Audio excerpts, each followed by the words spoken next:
Great. Thank you so much, Pasadena Media.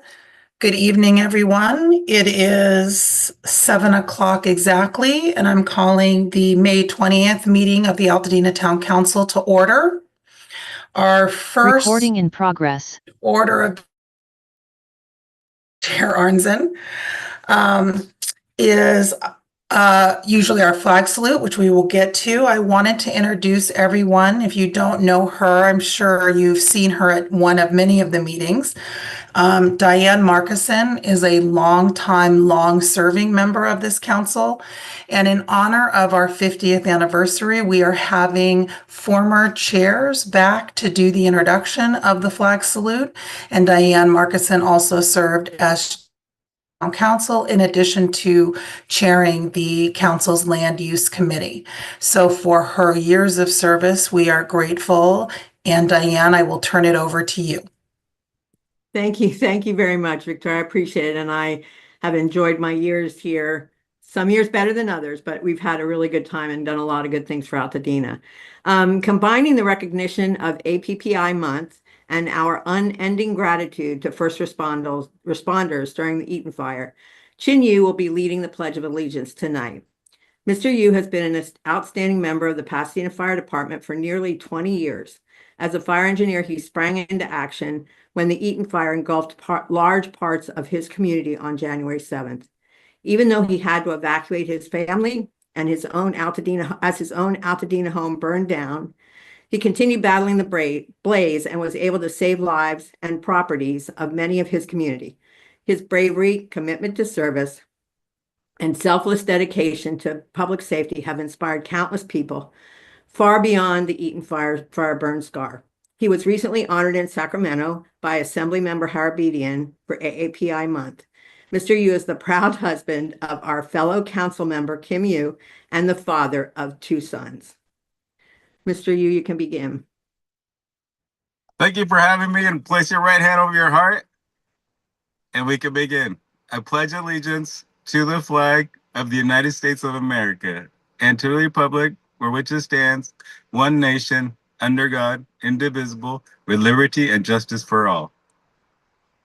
Thank you so much. And we so appreciate you coming to us live from your rig. And we thank you so much for your dedicated years of service and for your partnership to our very own council member, you.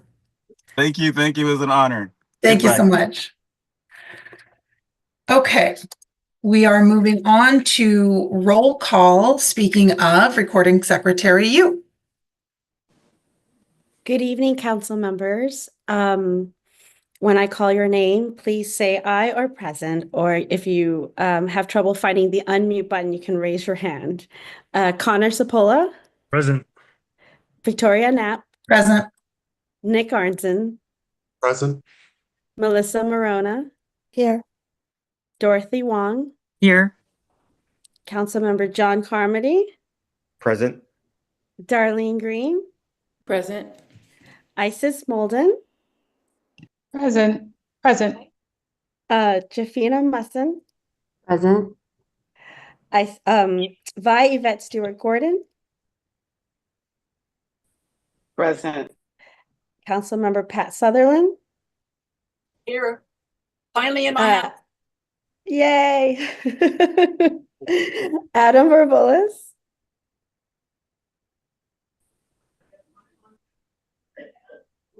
Going once, going twice. Okay. Reginald Wilkins. Present. Here. All right. Councilmember Diane Marquez Here. and Sylvia Vega. Here. That concludes roll call. I would say we have a quorum and we have one absence. Thank you so much, Councilmember Yu. We are moving on to our meeting agenda approval.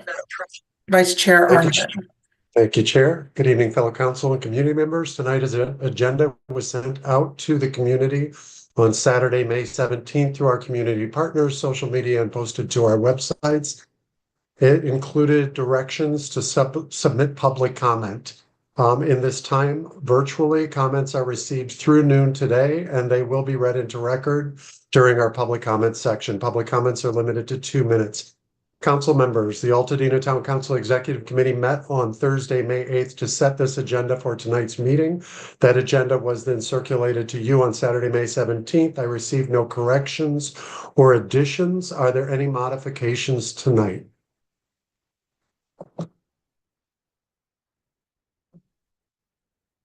I see no hands. With no corrections, I move that we accept the agenda as delivered. Second. I heard a second from Councilmember Vega. Sylvia. Great. All in favor of approving the agenda as presented, raise your hand or say aye.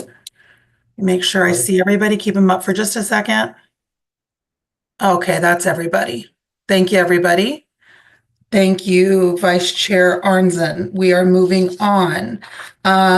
This is their officers report section of our meeting. Welcome, all of you. It's always so good to see you.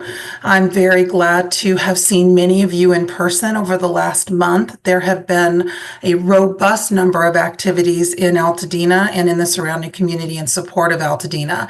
I appreciate all of your efforts to get out as often as you can, and I certainly appreciate seeing many of you in person.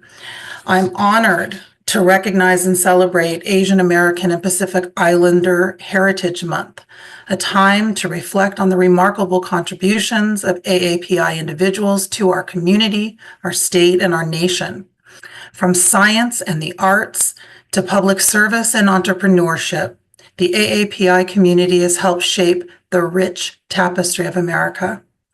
This month, we honor not only the achievements, but the resilience and heritage of AAPI communities, especially important as we stand together against hate and discrimination. Let's take this opportunity to learn, to uplift AAPI voices, and celebrate the vibrant diversity that makes Altadena so special. Thank you to all our AAPI neighbors for your leadership, creativity, and community spirit. We are grateful for you this month and every month. Thank you, Vice Chair Arnzen. Thank you, Chair. I just want to take a quick minute to highlight the Acona meeting is coming up next week, a week from tonight. We'll be sending out the link for the meeting with the Acona email list. You can always get on that list if you reach out to me. You'll find my email address on our Altadena Town Council site, or you can reach me through the AconaOnline.org site. And I will post the Acona website, a link to that website as well. This month, with the Acona meeting, we're covering the Emerging Block Captain Program. Also, the new acting captain for our sheriff station will give us an overview of measures being taken to better secure properties. And the bulk of the meeting, it'll be a great one. We're going to have the Mayor of Paradise joining us with a conversation about valuable lessons learned in their recovery and rebuild process. That'll be useful for us moving forward. I just want to also say over this past month, I was once again able to attend, along with many of my fellow council members, Judy Chu's annual Woman of the Year event. It was an especially touching event this year because Judy focused on the incredible women who stepped up as leaders during this difficult time. And one of those honored was none other than our own chair, Victoria Knapp.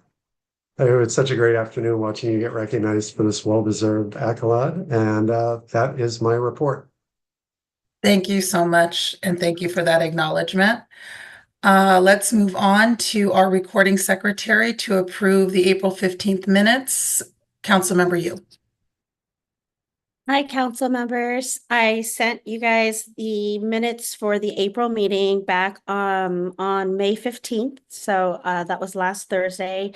We did get one amendment from council member Jafina Masin to include that she voted yes on the 3 letters that were read into record. So I updated the minutes with that reflected. If there's anything else that I need based on your review to update on the minutes, this is your opportunity before we vote them into record. Anybody?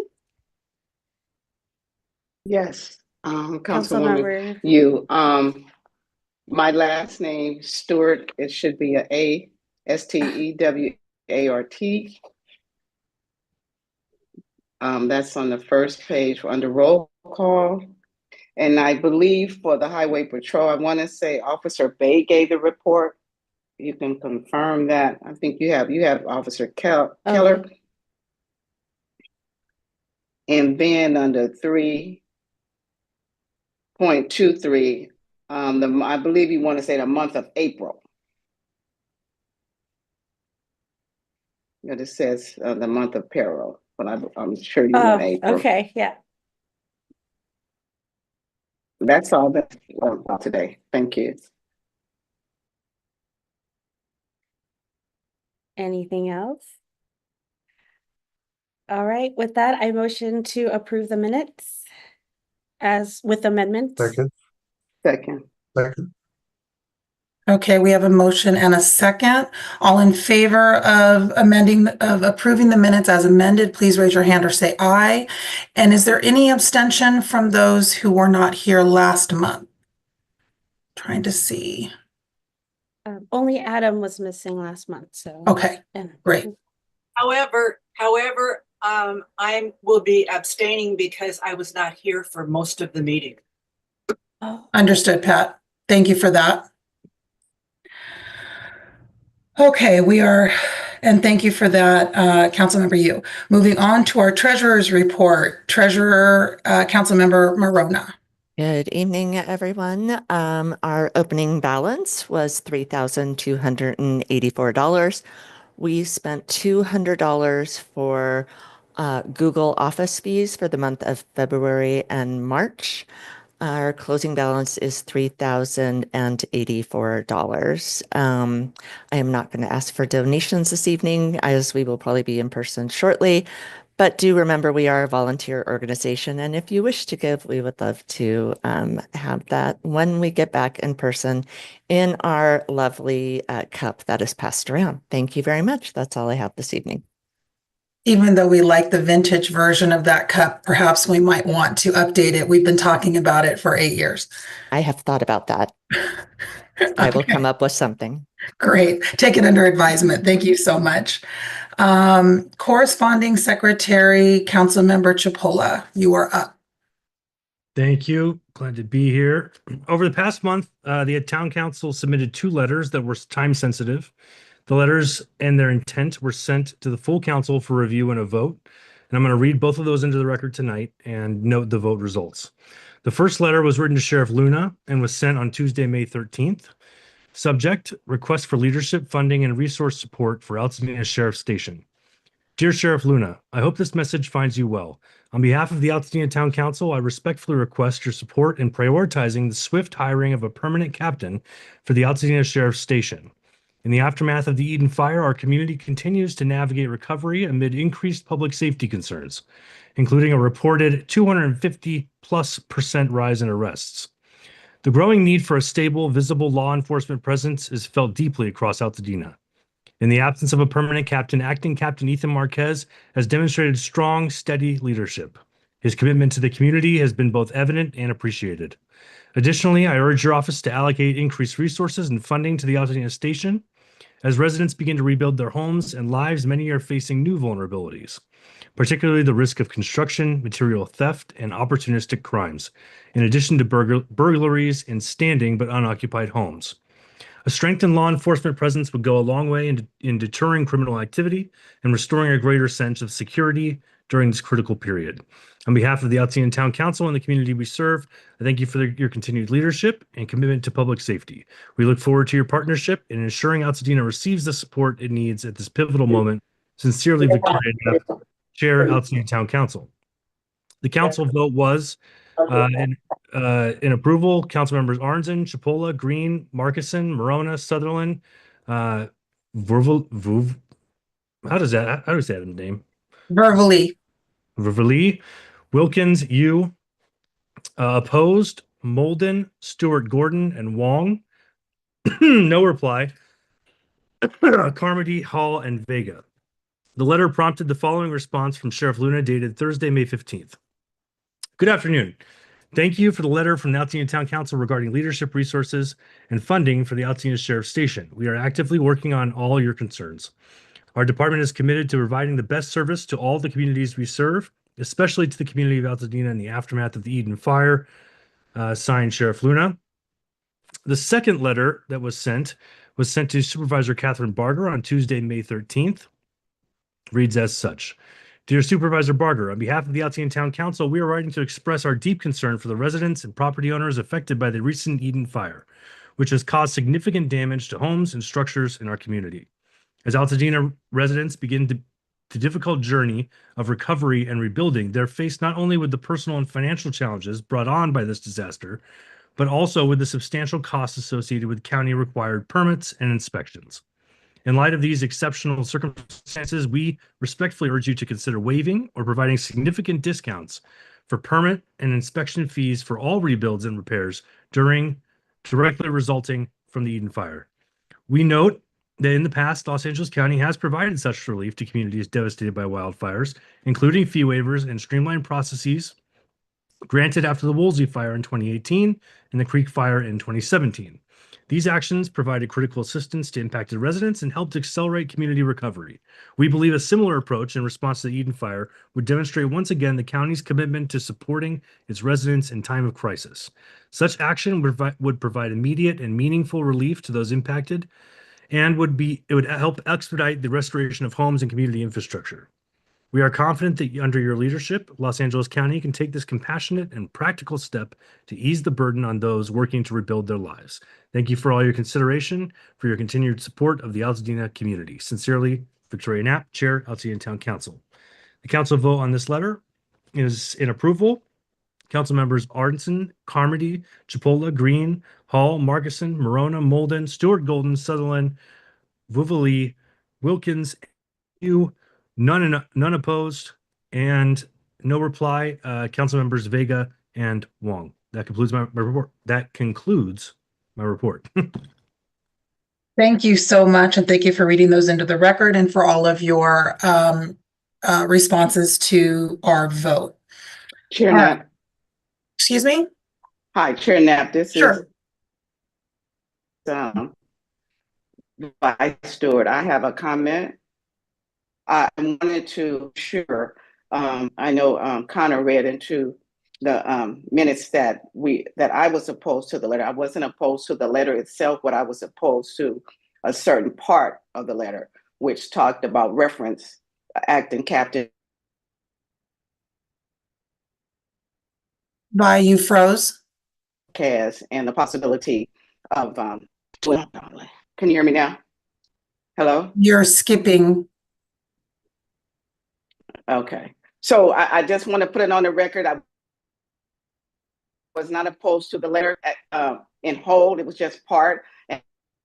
And that was a reference to acting Captain Ethan Marquez. And then I felt that the fact that we asked, that we recommended that he be given the job was out of our purview, and it could be viewed as attempting to influence internal personnel decisions. So I want to put that on the record. Correct. That was the only part that I was opposed to.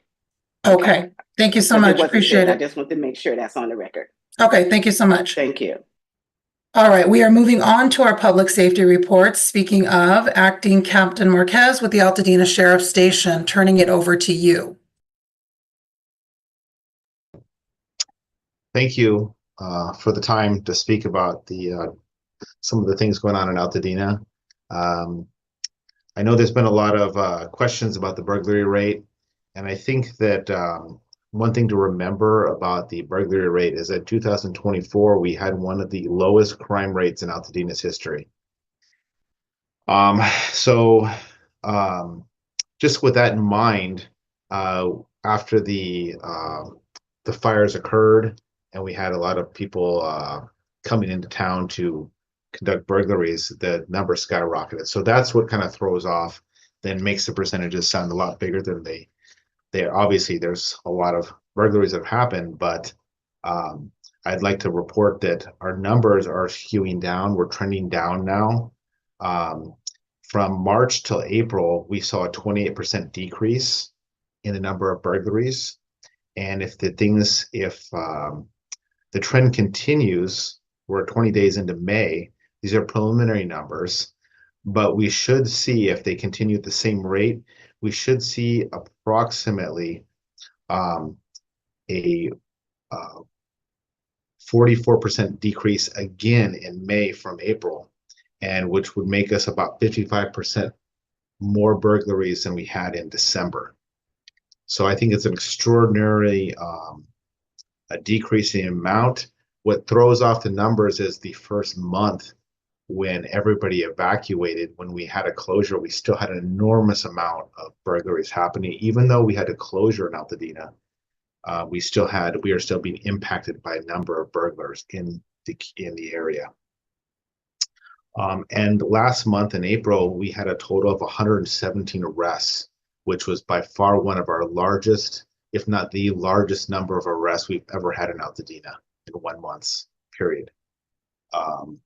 So I think that's attributed to a number of what's been going on, a number of the deputies we've been bringing in, a number of the resources. We bring in anywhere from 5 to 15 extra deputies per shift, and that's 3 shifts a day. And those deputies are focusing on the home checks. We've arrested a couple of people while doing home checks inside people's houses, and that's been enormously successful. But with that, we've also, it's been given us the ability to do some data-driven criminal enforcement, where we kind of have a little bit more information because of the fires and because a lot of the area, we don't have people in their houses, or we don't have internet or power. It's all being restored, but there's still some problems that we still have to overcome. But the data is helping us drive some of the crime rates down that we're getting, and we're focusing on those areas. We've also, one thing you'll see while you're driving around Altadena is you'll see a lot more of the CHP presence. I'm sure that my partner over there, I think maybe Officer Keller or Bay will speak about that. I'm not sure.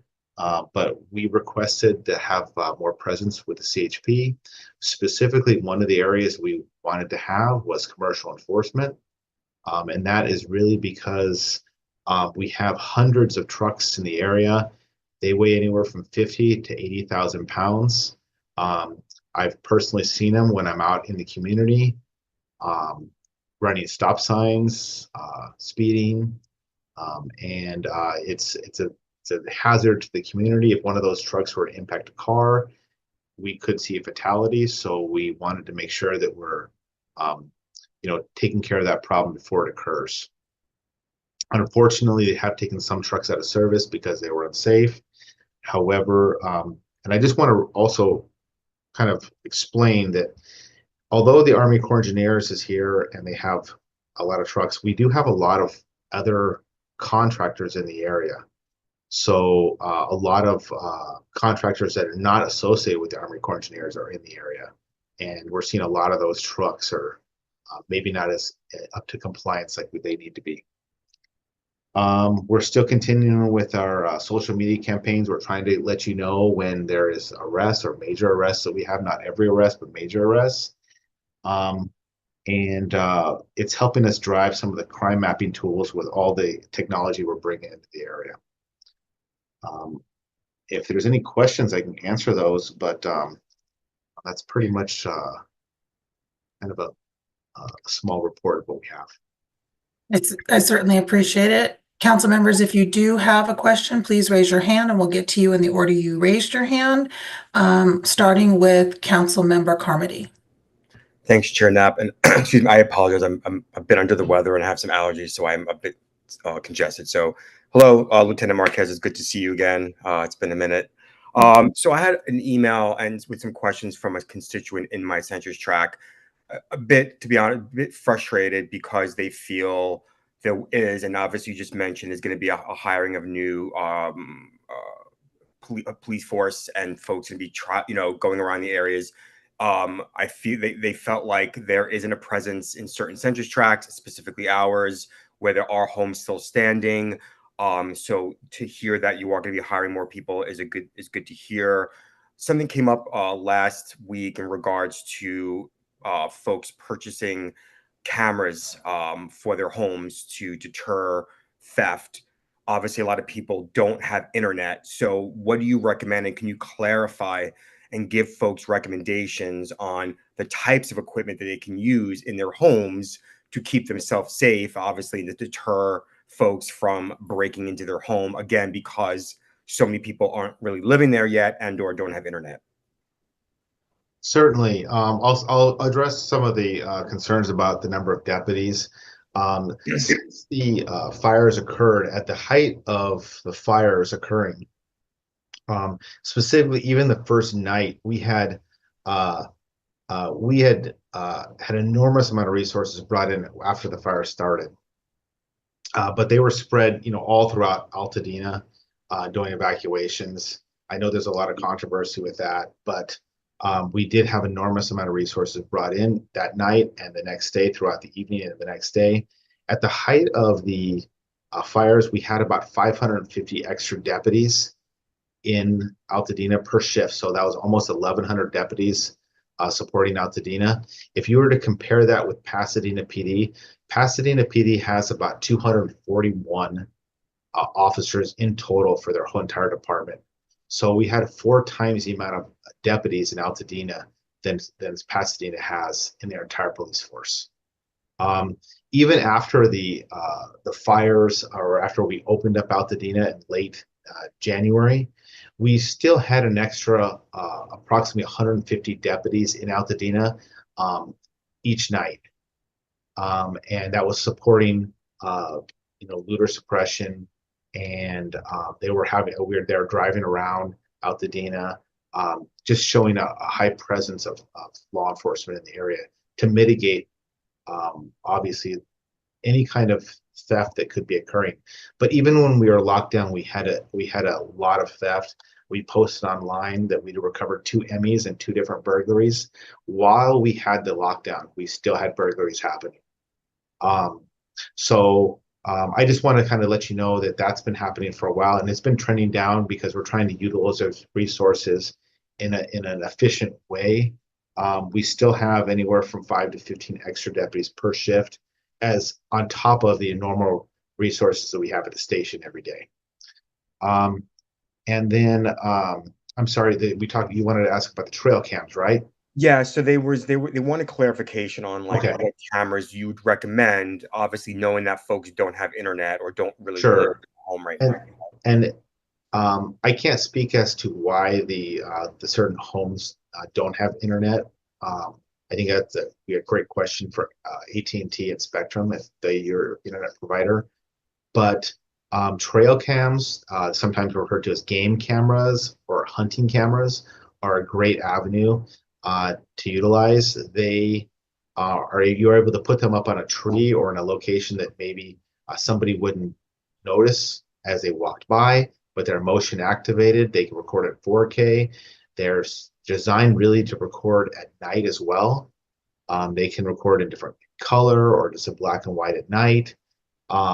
They have some that are very reasonably priced, around the $100 range. You'd have to do some research on Amazon or whatever resource you would like to utilize, but they can set up and communicate with the cell tower, and then give you notifications to your phone. So if someone were to be coming onto your property at night or during the day, it gives you a notification on your phone.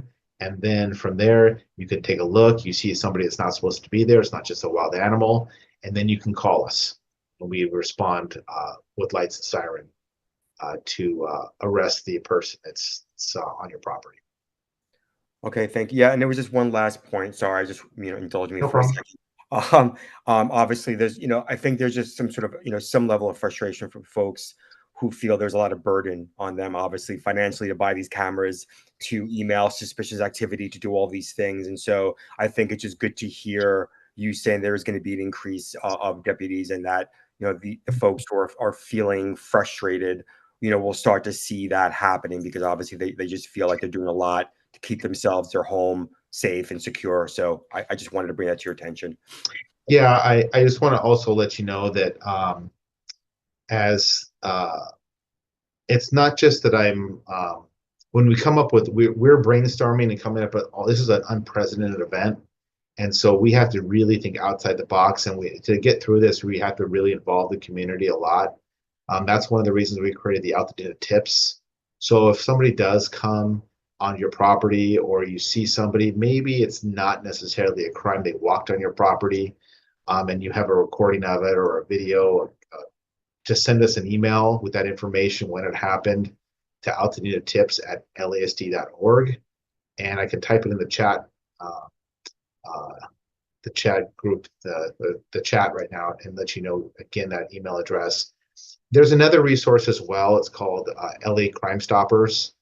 It's a website. If you do have, you want to remain completely anonymous when you report a crime, you can use that avenue as well. But we're really, I think with the Block Captain program, getting that reinstated and get up and running is going to really help us with a lot more eyes and ears on what's happening in the community. We really need the community's help to get through this. Thank you, Councilmember Carmody. Thank you, Captain. I see Councilmember Sutherland. Yes, this is not a question so much as a comment. You mentioned having more highway patrol. I am walking every day with my dog, and I make it a general rule whenever I see a police car or at any rate, then I always wave.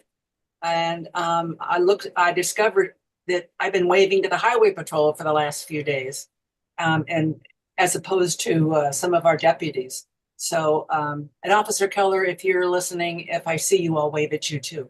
So I can verify that, yes, there have been more highway patrol because Baxter and I have seen them every day now. Yes, and when we get to that section of our agenda, they'll explain why that has been. Councilmember Arnzen, thank you, Pat. Thank you, Chair. Lieutenant Marquez, acting captain, I see that in 4602, which 90% of 4602 is gone.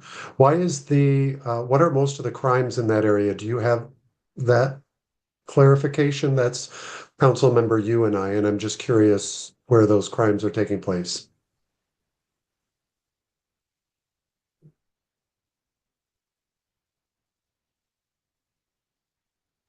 If you can give me a second to pull that data up, and I can respond to that.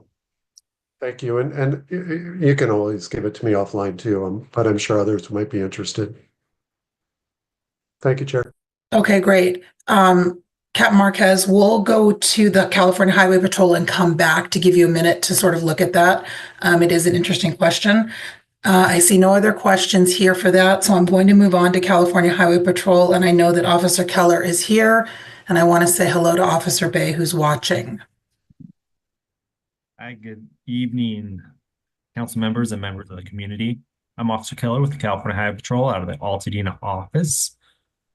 Quickly, our safety report, the traffic report, we had a total of 15 traffic collisions. It's been steadily increasing as we've had much more traffic in the area. There were 7 property damage only collisions. There were 4 hit and run crashes. 3 of the crashes involved injuries, and there was 1 crash where an impaired driver was investigated. As Lieutenant Marquez brought up, the Altadena area has devised or created a Altadena task force. It was created in response to both the community and allied agencies' concerns. The focus of the task force is detailed and aggressive, as well as proactive enforcement. Some of the things we'll be looking for are safety-related violations in the area, speeding, seatbelt violations, red light or stoplight violations. Additionally, we'll be looking for commercial vehicle violations. As always, we look for impaired drivers. This task force is going to be comprised of multiple officers, as well as sergeants and MREs, which are the commercial enforcement unit. They're very highly skilled and trained in all the commercial codes that regular officers don't go that in depth of. So they'll be doing inspections on the commercial trucks in the area. So you will be seeing a lot of us. We are working 12-hour shifts. So we're there 24 hours a day. Our focus, again, is mainly on the traffic related issues. However, we are and will be able to handle burglaries, trespassing, and other incidents that we do come across. We are running into a lot of people that aren't from the area, and we're working with the sheriffs to kind of have like a running tally on who should be there and who should not be there and who we should be looking out for. So we've been working with the sheriffs constantly on that note. Yeah, that's what we have, unless there's any specific questions. Are there any questions for Highway Patrol? I did want to just commend both you and the Sheriff's Station for working so diligently together in partnership on a number of the factors that are making Altadena a challenging place, both in terms of speed of trucks and the lack of stopping. And we're also working with Public Works to restore the signals to four-way signals on Lake especially. But it's been very refreshing to see you out and about. And I think that it goes a long way to instilling confidence and a bit more security to a community that feels very vulnerable and exposed. So I thank you, and I thank everyone from your station and from Altadena Station for working together in partnership. Are there any questions for Highway Patrol? I don't see any hands. Let me just make a quick look. All right. It's so good to see you. Too. Can't wait till next month when we can get together in person. Now listen, let's fingers crossed on that. I got some information today that may disrupt that. Let's see. Well, But fingers crossed. Any issues, please continue to call the office, myself or Officer Bay. You can put our emails in this chat room as well. Any specific violations people are noticing, please let us know so we can focus on that location. As well as with the commercial vehicles. If you're seeing a certain truck, try to get us a license plate or a number from the side of the trucks, because we're able to track those guys down. A lot of them have GPS devices on them, and we can follow up on that. I think that's extremely important. And I have seen pictures of those vehicles that folks have felt to be offending, either the side of the plaque on the side, or the license plate. So I'm glad that you encourage folks to continue to do that. And if you would drop the station's number in the chat, that would be great. I'm also going to post some information, council members, on trail cams as we purchased one ourselves. So it'll give you a sense of the cost for that. And just for the community's awareness, our trail cam we bought directly from the manufacturer. It was $100. It's powered by solar. That was $175 for the solar panel. And we went with an annual AT&T plan that allows us to get notifications and live stream from that camera whenever we want. And that was $200 for the year. So that's less than what we would have spent on a home security system if we still had a home, just as an FYI. And then I wanted to go back to Acting Captain Marquez on the question that Councilmember Arnzen had.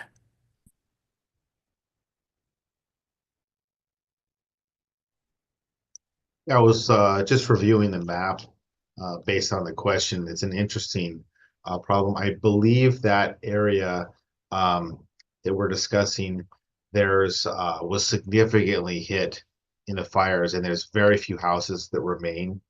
And so as there's blocks that are completely or there's maybe a block or two that just have one or two remaining houses, so they stick out and they're obviously vulnerable to people breaking into homes. And I think that's what's driving our numbers in that area. And I think the trail cams or the game cameras would be very well suited for that area. I'm not sure if that power and internet have been restored to that area. and that could be a significant challenge as well. And Councilmember Arnzen, I do think it's a good idea for you and Councilmember Yu to look at the map, the heat map of where the actual crimes were taking place. It'll be helpful, I think. Is that good for you? Captain. Yep, great. Okay, thank you so much, Captain, and thank you so much, Officer Keller. Moving on to LA County Fire, Maria Grycan. I thought I Good saw. evening. Yes, I am here. I see you. Go ahead. My mute button wasn't popping up. Good evening, everybody. I hope everybody is well. I have the report for April. And in the month of April, we had a total of 187 responses. 2 of them were fires. One was both of them happened on April 30th. One was a trash fire on Allen Avenue, and the other one was a structure fire on Washington. The structure fire was accidental. The cause of that fire was a heat source too close to combustibles. So I don't know, that could be a space heater or something like that. And it was at an apartment building. It was on the second story in a rear unit conversion. It caused a total property or total loss for that incident was $55,000. We had 4 traffic collisions that we responded to. So that would be, I'm sure, the 3 that CHP referred to with injuries, and then another one that we had responded to. That is 141 medical calls with 122 of those patients transported. So if we look, we're starting to see the numbers go up a little bit. Overall, they're still kind of hovering. March was a little bit higher, but you can see that the numbers, our monthly numbers are going way down. So our responses are going down. And that's purely because there's not, the people aren't there. But when we look at our year-to-date totals, in 2025 year-to-date, we've responded to 875 calls for service this year.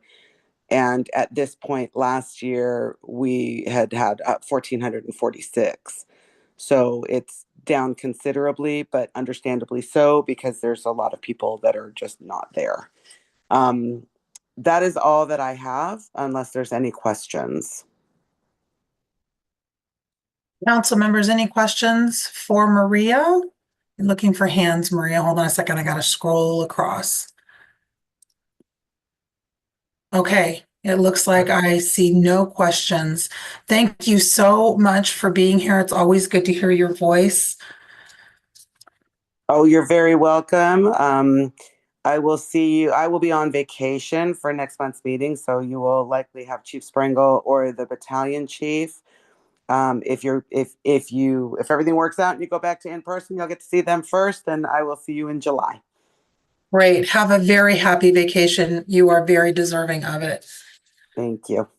Okay, folks, we are going to move on to our community reports, starting with the U.S. Army Corps of Engineers, Colonel Avichal.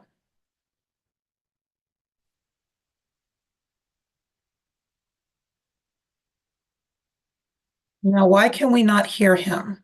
He's not muted. Hold on. Try unmuting again. And we can. Okay. There you Yes. go. Yep. Okay, good.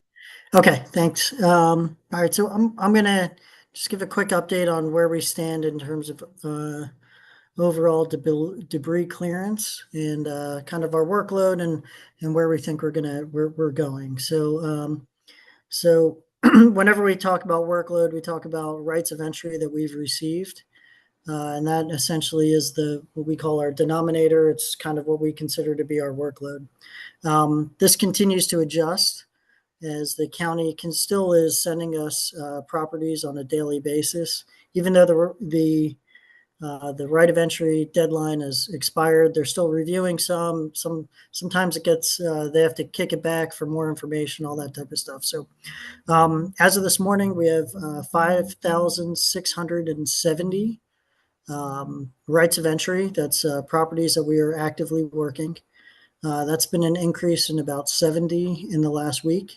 So we are still getting them in. It's not as fast as we were in the past, but it's kind of a trickle at this point. In terms of opt-outs of the program, this is just for awareness. We're at 375 opt-outs. This is folks within Altadena and Pasadena, Sierra Madre that have opted out of the program. And this is interesting because that's a decrease of about 25 people in the last week. So there are people who are maybe they're just changing their minds and opting into the program. So that's an interesting trend that we've seen recently. As of today, we have 105 debris crews. In terms of cleared properties, so this is where we've removed the fire ash debris. We're at 4,726. So again, this is like when we talk about those numbers of, I'll hit our denominator once again. So 5,670 is the denominator. And we've removed the fire ash debris from about 4,726 properties. We've returned the rights of entry. So this is, after we've, done the hydromulch and we've done the final sign off, and there's a paperwork aspect to it as well. So we've returned the rights of entry back to the county for just over 3,000 properties. So there is a little bit of a lag there. That's something that we're going to focus on over the next few weeks, is trying to decrease that lag between that 4,700 number and that 3,000 number. So that's something that we're going to kind of shrink over the next few weeks. So we continue to clear about 60 properties per day. And so that's been about our average. We were a little bit higher before. We had a few more crews a few weeks ago. We're going to start seeing our crew numbers kind of slowly decline as our workload declines as well.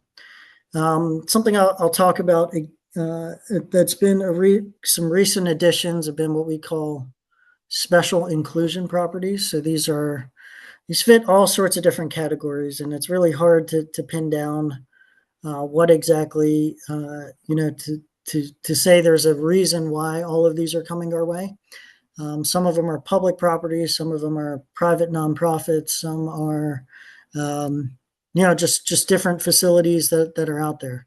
Again, we don't really get into the deciding why we get the property. We just get the property at the end of the day, and it's really an issue between the county, Cal OES, and FEMA about which properties get approved.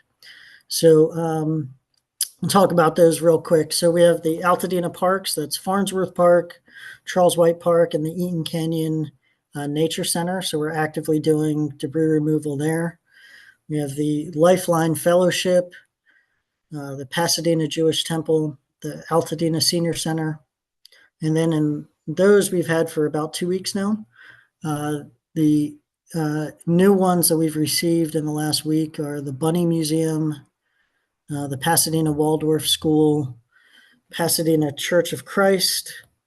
There's a Pasadena Police Department Training Center. And then there's the Sukio Mahakari Spiritual Development Center as well. So again, we are getting different properties into our mix. These are larger properties, so they do take a few more, instead of it taking 1 day, it probably takes 5 or 6 days to do one of those properties.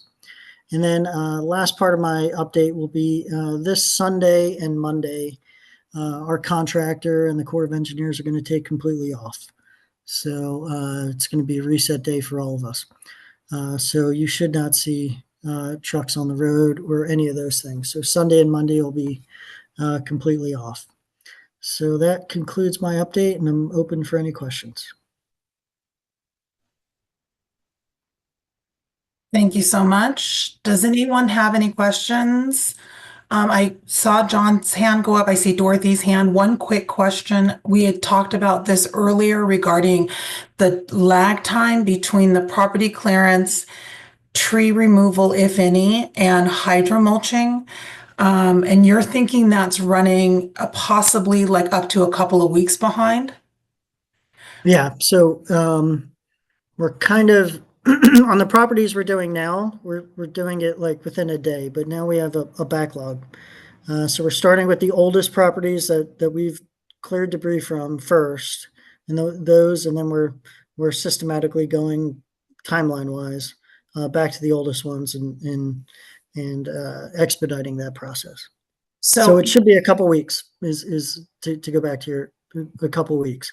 Okay, so for those properties that were cleared of their fire ash and debris over a month ago, where they never received hydromulch or the clearance and trees were removed, but the vegetative debris is still there, what should they expect that it will eventually catch up, or should I call that out for you with an address? If you have an address, you could always send it my way, and we'll just that'll expedite it. Eventually, it'll all catch up. But we can always if you have an address, you can send it to our call center, and then it goes through our issue resolution, and it makes its way to the contractor within about a day. Okay, that sounds great. Councilmember Carmody? Thanks, Chair Knapp. First, Colonel, it's good to see you again. First, I wanted to start off with just a positive feedback. Your team did my property a couple weeks ago. They were phenomenal. They were professional. They went above and beyond what they were supposed to. They just really went and did a phenomenal job. So I just wanted you to know that, number one. Two, question. I know that when we met with you, when we were doing the tour a few months ago, or however long it's been now, I don't even know. There was a timeline around like January being completed. Do you feel that because things are moving really fast, do you feel that timeline has been expedited, or do you still feel confident that January is sort of like taking all these other things into consideration, and it's still very much a safe date for people to say, all right, great, debris's been removed, everyone can start to rebuild or do what they need to do? Question. So, I think we'll hit probably 95%, probably mid to late summer, right? So 95% of the properties that'll need to be cleared and final sign off mid to late summer. It's those 5%, it's really tough, right? So we have all sorts of weird issues, people selling their property in the middle of the debris removal. We're going to have some abatement properties. So the county has until July 15th to essentially, so I'll talk real quickly about county processes. So if you're doing your own private debris removal, you have to get your fire permit from the county, essentially a permit to do that on your own by 1 June. And then you have to have your debris removed by 30 June. Now, if you haven't made any progress on any of those things, then the county has until 15 July to essentially give us those properties. And then they will, I'm not sure exactly how they abate the properties or how that process works. I've heard things about a lien on the property, et cetera, and I don't know how the funding's going to work. At the end of the day, we're going to get a slug of properties, probably, I think in the realm of about 50 or so. And then so those will take a little bit longer to go through.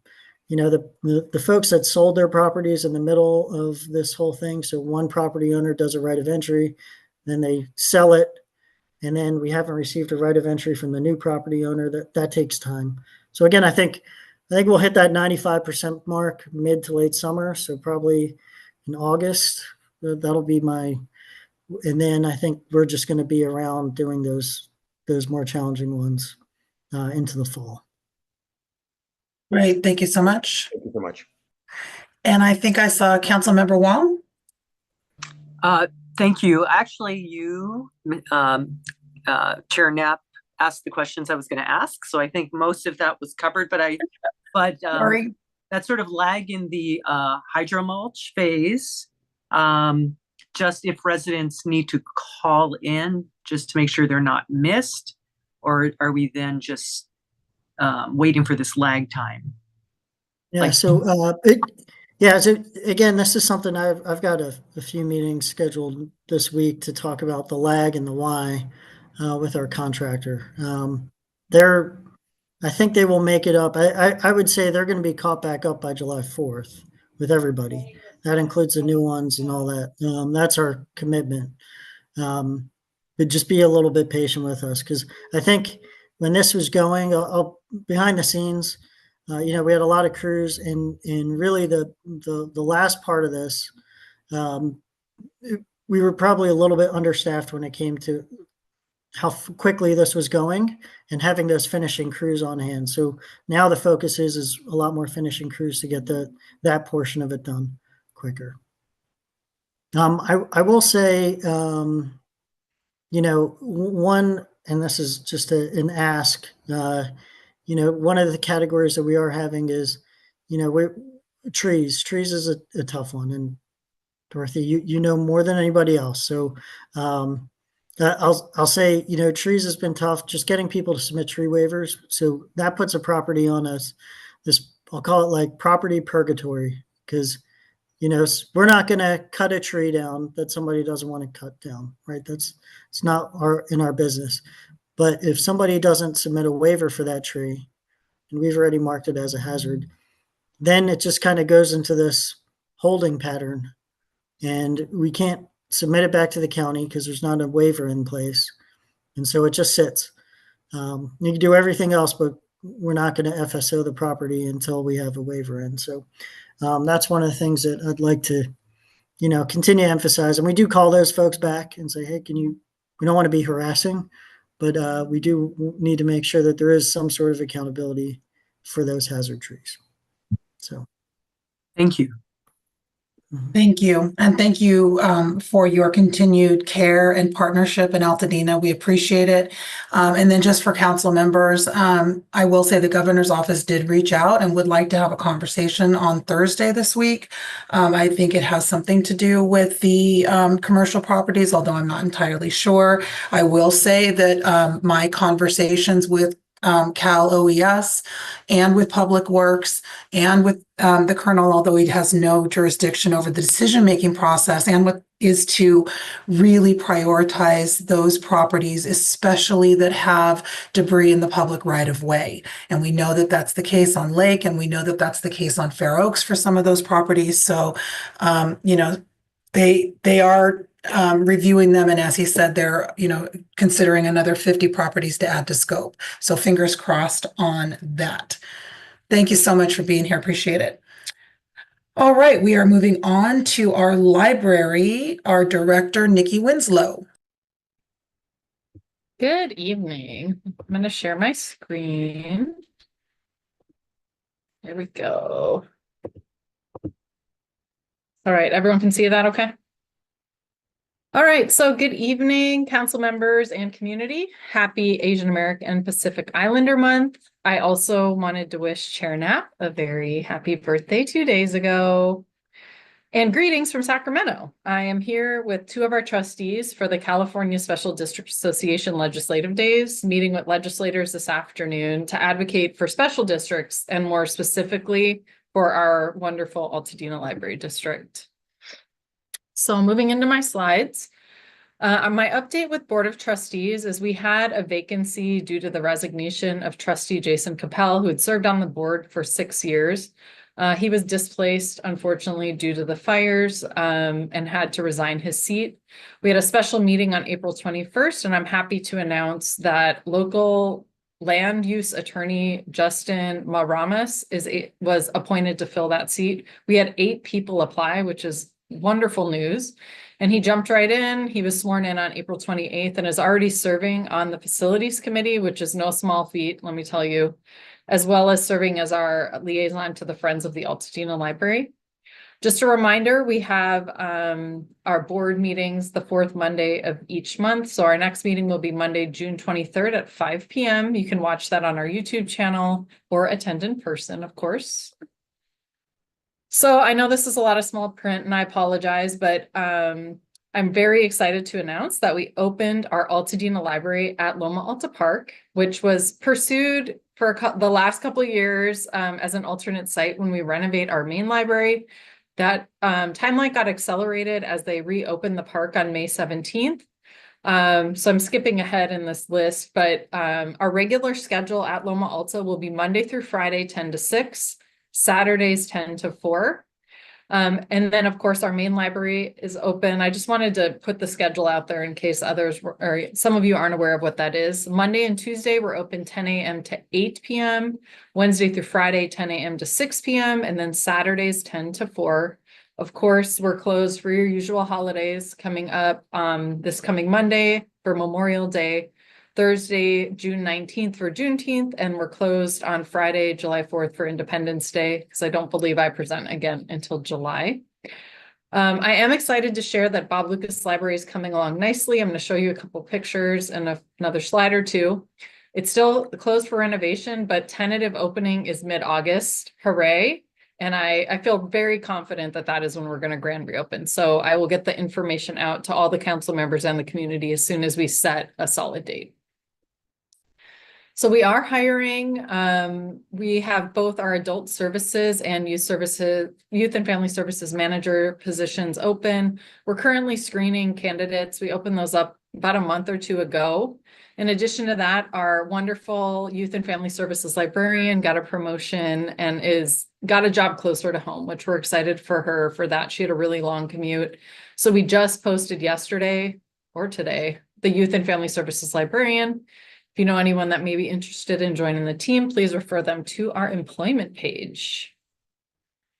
So I don't like talking budget, but I did want to point out, we put together a crisis and recovery committee shortly after the Eaton fire occurred. Part of that work has been hiring a lobbyist, and through that work, we've submitted a budget request letter to both the Senate and Assembly requesting for backfill for anticipated property tax shortfalls. CSDA legislative days came at a good time. We're up here. It's myself as well as trustee Katie Clark and trustee Ray Ruffin. We met with Assembly member Harabedian, Senator Perez's staff, as well as other legislative offices. And then we're going to be meeting again with more people tomorrow morning. So really just trying to advocate to make sure we can backfill our budget and continue to provide the services that we know the community needs through this time. The plan, because we're still trying to secure numbers from the county as well as the state, is to bring our budget worksheet to the board at their June meeting. We typically do that in May, but unfortunately we don't have all the information we need to be able to do that. That's a whole nother conversation. So if you have questions, happy to answer them, but we should probably go out for lunch. Okay, Bob Lucas. Some of the green windows came in today. So these are like hot off the press. So this view on the left here is a picture from inside what's going to be the new children's space that like points at the corner of Ventura and Lincoln. So really excited to share that. And then the picture on the right is from the outside, so you can kind of see where those inserts are going in. So we're like over 85% complete and it's really coming together and it's stunning. I was actually there in person last Friday. I cannot wait to open the library. You're going to be amazed. And then the Literacy Center, the picture on the right also shows some of that, like the green windows that just came in, as well as some of the colorful paneling and things that you'll see. This picture on the left is actually the restored tile work that had been in the building originally. And the Literacy Center is actually over here to the left. So that whole additional wing, super excited. Again, planning to open that in August. So our main library, we're continuing to work through the environmental impact review process with the county. We're hoping to close and begin renovations late in 2025. That has not changed. I have reached out to Vi and Pat, who are our council members that are where the main library is in that census tract, to make sure that we're on track with the land use committee to bring that forward, because we're going to be getting a conditional use permit as part of the process. In case you didn't know, May is also Mental Health Awareness Month. We've been working with Amy Rutledge since the beginning of the pandemic. We're offering virtual meditation every Tuesday night at 6:30. Unfortunately, you missed it this week, but if you'd like, I'd highly encourage you to jump on next Tuesday night. In addition to that, this Thursday at 4:30, we're having a teen wellness workshop with Kiki Williams, if you know anyone that may be interested to attend. Unfortunately, our last big book sale of the year was supposed to take place last weekend. And as you all saw, it was also the Loma Alta opening day. It rained.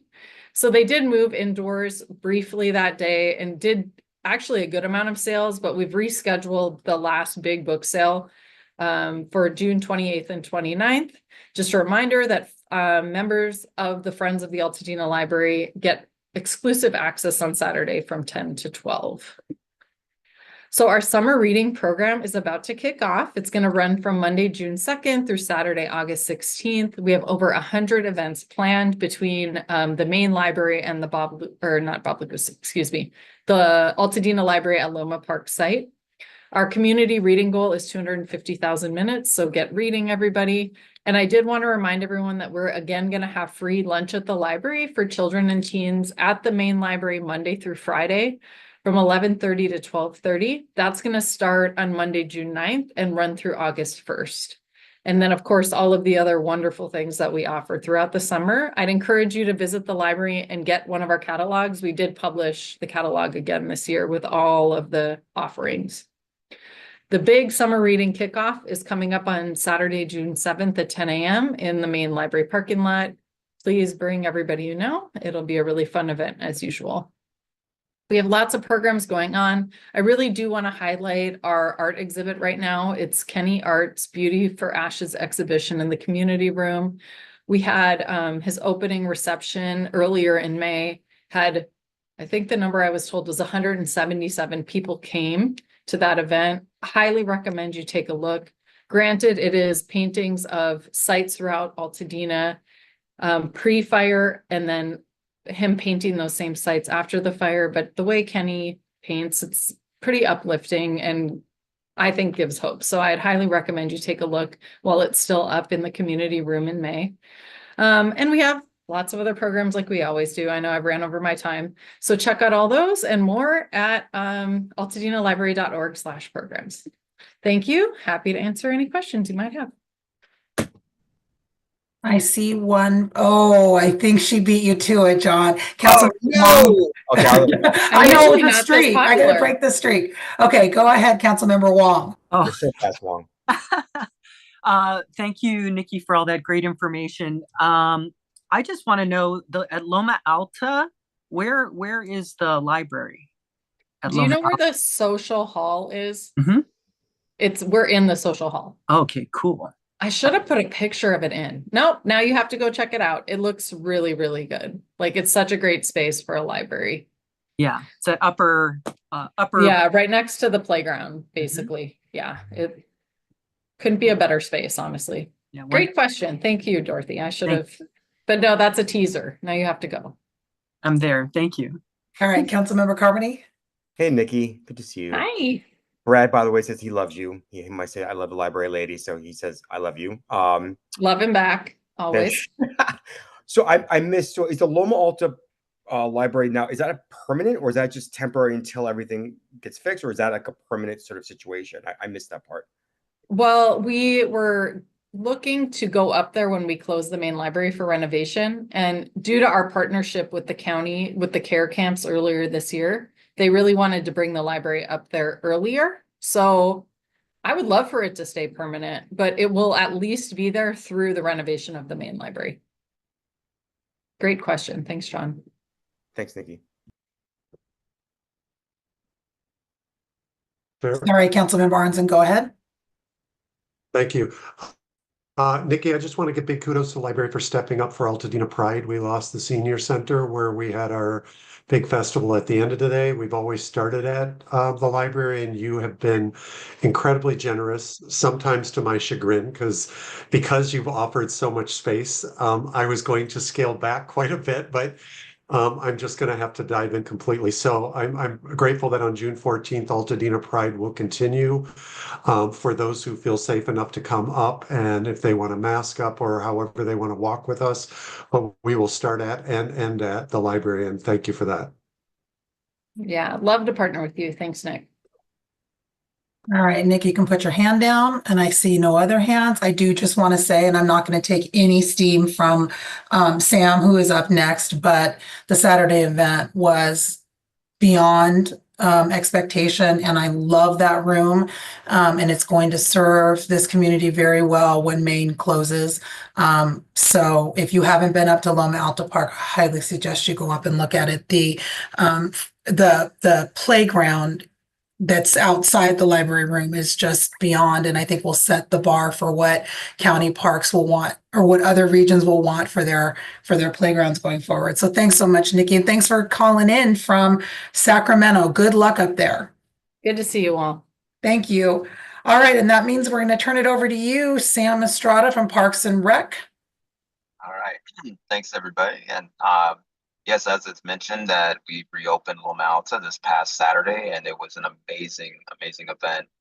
Even though it rained, I mean, Altadena really showed out, and it was a wonderful turnout. I know everybody was kind of nervous, and we didn't know what it was going to be like in terms of turnout, but I think it exceeded expectation overall. And I do give a huge kudos to Altadena for showing out for that, and as well as to the staff that put everything together to make it happen. I mean, we literally put a park back together in less than 4 months, and they made it happen. I mean, everything, it was amazing. The Dodger Dream Field, the playground, all the murals. And so it just came all together. And I definitely want to thank all the staff that worked to put that all together. And so we did get 2 new Dodger Dream Fields with our partnership with the LA Dodger Foundation. We also got 2 new playgrounds that are amazing, and the work that was put into it. So if you haven't seen it yet, come check it out. It's amazing. It's probably the best playground in the area and maybe LA County. We also got a Clipper Court refurbishment. So our court was completely refurbished by the Clipper Foundation. They also did a computer lab, innovation lab update for us. And so we have a new innovation lab for the kids that will be able to come to Loma Alta and be part of our programs. We had the murals that were done all around the park, not just the upper portion, but also down at the lower level next to the tennis courts. Our Tiny Tot room was refurbished completely, and we got a nice new mural inside of there. So we're ready to get that one going. And then we also have the Alta Chat areas in around Loma Alta as well. So if you're not familiar with what those are, they're basically just community areas where you can just come and enjoy and sit with your neighbor and be there and connect and reconnect with those that you've been away from since the fire. And they're around the park. So we have 2 in the upper area, and then we have a few at the lower level. And so they're just really nice areas that you can just sit back and relax, read a book, or even just chat and have lunch or breakfast. And it's an amazing place for people to just really enjoy and sit, just chat with their neighbors. Then some of the programs that we have coming up, we have our after school program, summer camp, and Tiny Tots. So the after school program is Monday through Friday, and it's from 2:30 to 5:30. It is free for 6 to 12-year-olds. And it's going to be operating from May 27th through June 13th, which will then, and then we also have our Tiny Tot program, and that's going to start June 16th. And it's going to be Monday through Thursday from 9 a.m. to 12 p.m. And that's for 3 to 5-year-olds. And that will be free as well. And then on Fridays, we will be doing a Mommy and Me class from 9 a.m. to 12 p.m. Also, that will be free. And then we have, after the after school program concludes, we'll be doing our Esteemed Summer Camp. And that's going to start June 16th from 7 a.m. to 6 p.m. For ages 6 to 11-year-old. And we're kind of excited to announce that we already do have some enrollment on each of the 8 weeks of the program. So pretty exciting. So we're looking to have more kids enroll in the program, and it is entirely free. And we're excited to start that program on June 16th. And registration is open and free for Esteemed Summer Camp and Tiny Tots. And the aim is to have Altadena residents register for those programs. We're also hiring youth at work for youth ages 17 to 24 years of age to work at Loma Alta for these programs. And so we're targeting Altadena residents and Altadena youth for that hiring. And so as of right now, we have about 15 to 20 that are in the program, and we're looking to have at least 40 for the program. And then we'll be having our concerts starting this Saturday, May 24th, with Alan Wasserman Jazz Ensemble, and it will be from 12 p.m. to 4 p.m. And we'll also be having concerts every Saturday until June 14th, and they'll be free, and we'll be having some free resources and also marketing out our upcoming programs as well as doing our Everybody Plays programming, as well as some sports programming and some other fun entertainment and activities for the kids. And then starting this Sunday, the park will be open from 8:30 to 5 p.m. So if you're not familiar, most of our parks are closed on Sundays, outside of rentals. But we'll be having staff on at the park on Sundays, and they'll be there from 8:30 to 5 p.m. And if you are wanting to, go into the gym, play some basketball or volleyball, or do some activities with your family, or just be in the park, or have any inquiries about the park programming, it will be open on Sundays and starting this Sunday. And then lastly, I just want to give a shout out to some of our partners. So as Nikki has mentioned, we have the Altadena Library in our upper social hall, and they will be there. And then we have Aging and Disability that will be operating the senior program Monday through Friday at in our basketball gymnasium in the community room. So it was exciting to see some of the seniors there this morning, and also I was able to check out the library. So some exciting times to have Loma Alta be reopened and back open for the Altadena community. And that concludes my report. I do just want to say before we move into questions, if you have any questions for Sam, please do raise your hand. I will say that the event at Loma Alta Park was probably the most beautiful event I've been to in Altadena in the 15 years that I've lived here. The Dodgers Foundation really showed up. They brought Evan Phillips, who's an active roster, although he's on the injured list, with them, Dodger Evan Phillips with them. He gave a very moving speech. There were so many heartwarming to see the number of seniors that were at the new senior room there. They were weightlifting. They were going to do Tai Chi.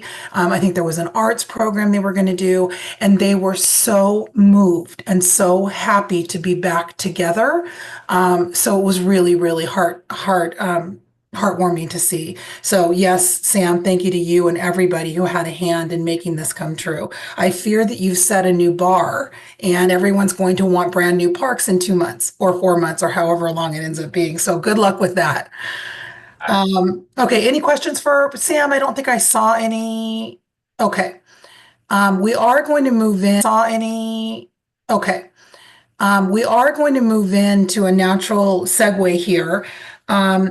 We have with us from LA County Arts and Culture, Catherine Azimi and Pat Gomez. They are going to sort of give a brief update on what's happening at Charles White Park. And then we are going to hear from the artist who was awarded the permanent art installation at that park. So Kathy or Pat, I will turn it over to you. All right. Hi, everybody. My name is Catherine, and I'm a project manager in the Civic Art Division for LA County Department of Arts and Culture, and I'll be leading this project with my colleague, Pat Gomez, Senior Project Manager, who's here tonight. Also attending is our Division Director, Grace Ramirez-Gaston, and of course, I wanted to thank the Town Council for giving us this platform so that we can introduce you to the artist selected to create the Charles White Park Civic Art Project, Wesley Clark. But before I turn it over to Wesley, it's important to note that Parks' current capital project at the park has always included funding for a civic art element that reflects the importance and legacy of artist Charles White, and that this project has been in development for many years, culminating in the selection of Wesley Clark after a rigorous and competitive process in the fall of last year. Our panelists, including representation from the Altadena community, the district office, fellow artists, and Charles White's son, Ian White, they all appreciated Wesley's illustrative way of forming a narrative around Charles White's legacy, and they thought his proposal well-researched, clear, and engaging. Speaking of Ian, I also wanted to mention that he is working on a second civic art project that will include etchings related to his father's legacy located throughout the park, and we plan on providing more information about this project to you all at a future date. It's our hope that by paying tribute to Charles White through art, we might positively contribute to Altadena's shared process of healing and rebuilding. And it's a privilege to support this project team, including Wesley, who will now share his conceptual design. Thank you, Wesley, so much for being here all the way from the East Coast. Hello, everyone. Thank you for allowing me to be here today. I'm allowed to just go ahead and share, and all that. All right. I'm always curious. Let's see. All right. Can everyone see? Yes, sir. Yep. Okay. All right, I'm gonna test something real quick just to see if it moves with me when I go. Is it moving through? Or do you only see the first No, screen? it's moving on. Okay, sometimes for some reason, I don't know if it's on Teams or Zoom or one of them, it doesn't work well. But thank you for having me once again. To present my conceptual design to you. Charles White was a huge influence on me, especially in my early development years. And so to be here, sharing this project and to be a part of the project is just a huge honor for me. And so for those that weren't familiar with me or to recalibrate or what have you, you can this is some of my previous work, but you can definitely find more at wesleyclarkart.com. It's probably the easiest and fastest way to research me. I wanted to stop real quick at this piece. This piece is a piece of that from Charles White named Birmingham Totem, and it's a work that I was involved in researching for this project. But for those that don't know the history of it, it was his direct response to the 1963 16th Street church bombing. Baptist church bombing in Birmingham, Alabama. And if you look closely, you'll see the figures holding a plumb line, the old school architectural tool. And it was a reference to, the architects who would be rebuilding, from that particular tragedy. And of course, when seeing the fires, the Eaton fire taking place and what was happening in the community, I immediately thought of this piece. And it made me, then think about, well, the architects, the many architects that'll be needed to rebuild. And so it's an honor to be able to see, that you all, being here and invited to be here amongst the architects. And I'm really hoping that the project and this piece will be both a symbol of hope and pride in honoring Charles White, but also the Altadena community. And so, excuse me, excuse me, how do we start? I started with the quote, a classroom of Charles White is everywhere. And that was one of his students had said that about him. And that immediately made me think outdoor classroom, right? And for me, having been in art school, I remember the days of drawing, you had the model stand and being able to sit out and draw, a model for a number of hours. And so, that then led me to, thinking, well, what if Charles is the model, right? And do three aspects of him. And those three aspects being, Charles White, the man, the teacher, and the artist. And so but from there, it was like, but what about his artwork? And his artwork is so sculptural in his rendering and in his 2D format. It just is already coming out the page and coming to life. And so I wanted to bring that artwork forward. And so, but also choosing specifically works that I felt like would represent the aspects of him that I'm looking to engage with, right? Again, the man, the artist, and the teacher. And so that brings me well, I'll start off with the preacher here on the top right, where though you can't see him in the sculpture in the rendering, but the preacher, preachers are teachers, right? They're orators, and it was said that once Charles got going in the classroom, he could go with the best of the Baptist preachers, talking about art or life. But also they are, at the forefront of civil rights activism. And so, Charles's work was his activism, his portrayal of Black folks, in their proud moments and standing tall, which brings us to Ye Shall Inherit the Earth, where you have a mother and child, bold, erect, proud, and you see these exaggerated, forearms, and he, just like the exaggerated kind of hands and knuckles on the preacher, these forearms, and they're holding the child, right? They're nurturing, they're protecting, and so these elements of, but again, thinking that these elements of himself are also overlapping a bit, right? Like just like a mother is the first teacher in that sense, and so just like excuse me, just like the preacher is a teacher as well. And so these concepts are going to flow in and out of one another. And so that's one of the reasons why what I liked about choosing these particular works. And then of course you have Charles with his hands on his knees, holding a brush, ready to engage, right? In this posture, that to, where viewers can kind of walk up and engage with him directly. And so here is a digital model of of the sculptures, right? In particular, here you can kind of see the angle from the preacher, and here from Ye Shall Inherit the Earth, and you see how Charles White is somewhat set a little bit forward from them with his artworks behind them, representing him as well. And the thing about him, he did he did do portraits of famous people, but a lot of his subjects were just everyday people, making his works feel that much more accessible to the world. And so one thing I'm looking to do is incorporate a lot of elements from his artwork into this piece. And so, as I mentioned with Birmingham Totem, for instance, the background, this architectural linear striations that you see taking place, wanting to incorporate that on the backside excuse me, on the face of the rock, on where the behind the preacher, for instance, or the striations, and on some of his works, you would see these almost geometric, abstract backgrounds, and so having some of the rock kind of carved and shaped and looking like that as well. And if you look at, with General Moses, for instance, you have that rock behind General Moses being his ode to Harriet Tubman. She's sitting there, arms kind of rested, and that's also where his stance is kind of mimicking that same kind of energy with the rock behind him in this composition as well. And so moving to some of the iconography that he used in his works, right? In the latter years in particular, you would see this conch shell.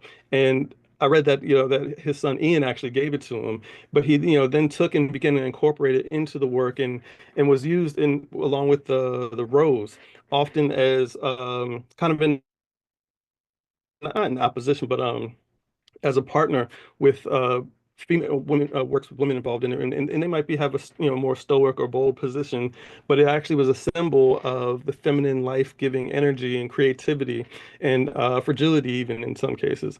And so wanting to kind of take some of that iconography and carve it into the stone with the figures as well, just like little hints in tidbits of who he was and what he was thinking about and how he was thinking. And again, this is all elements that was about his his positive outlook on life and what he wanted to put forth in the world. Love, hope, courage, freedom, and dignity. Being some of the primary descriptions. And so the work will be 6 feet tall. The figures, the rock is about 8 feet tall, and Charles himself is sitting about 56 inches tall. And this is off the raised concrete pad there. Material wise, we're looking at a cast stone, which is going to be a GFRC, which is glass fiber reinforced concrete, which is just sturdy. In the cast bronze for the sculptures themselves. Again, standard, very standard durable materials, industry standard, I should say, in durable materials. So we're not worried about freeze thaw or the weather or anything of that nature with when working with these. And so here I just wanted to give you an example of what it might look like, in a park setting. And ideally for me, I would love to work with parks, and Parks is in charge of the foliage and their palette and what they have going on. But I would love to see some foliage around the sculpture to kind of integrate it into the landscape a bit there. But yeah, so the idea around this composition is really just it's inclusive, it's family friendly. It invites the viewer to kind of walk up, engage. You can walk around, you can sit out and lay out, grab a blanket. As you said earlier, come with some friends and meet some folks in the park, grab a sketch pad, do some rendering, and really kind of just enjoy the work and engage with it. And so, again, my concept is really just a branch of Charles White's legacy. It's intended to welcome. It's intended to just elevate the park aesthetic and to continue to champion his cultural contributions. And so that is and so again, for those that were may have noticed at the bottom of the slides. Please, for any comments, questions, feedback in particular, feel free to email at civicla at arts.lacounty.gov. And we would love to hear, more comments and feedback from the work. But thank you for being a part of the process. And again, thank you for having me and allowing me to be here.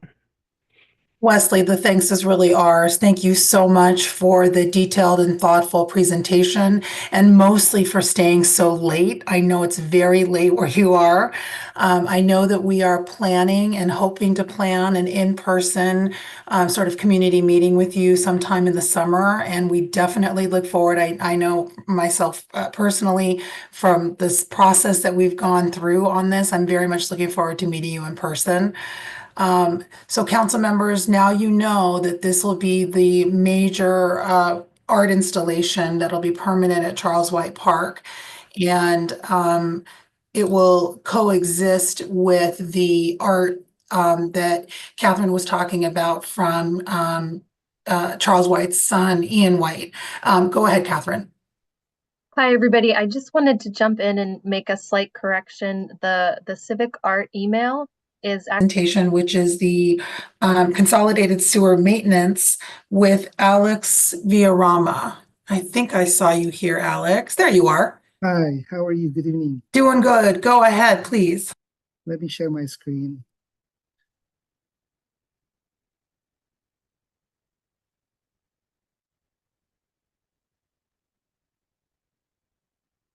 Can you see my screen? Hello? Not yet. Yeah. I see you, though. See me. Is there a green share button at the bottom that lets you? Yes, it's already being shared. I see my PowerPoint presentation. Oh, you can see it. Do you want to get out of it and then try to go back in? Let me do that.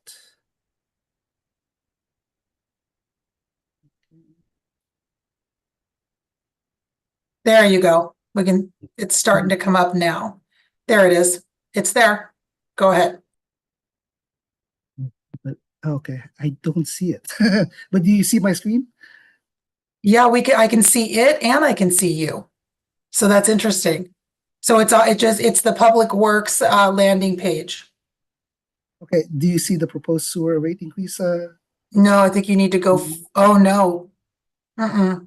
Just no. So it must just be your screen. Let me try it again. One more time. I'm sure it's our fault somehow. So sorry about this. No worries. It happens.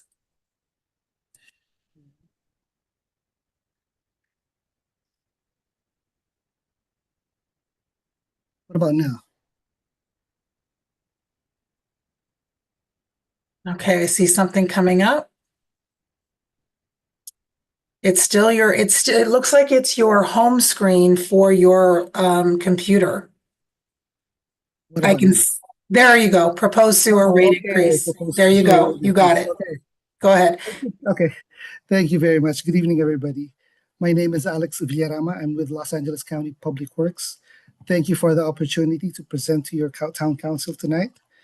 In tonight's presentation, we'd like to share information about the services that we provide as a Consolidated Sewer Maintenance District, further referred as the CSMD, our proposed sewer rate increase, and why it's necessary, and our outreach strategy for this Proposition 218 process.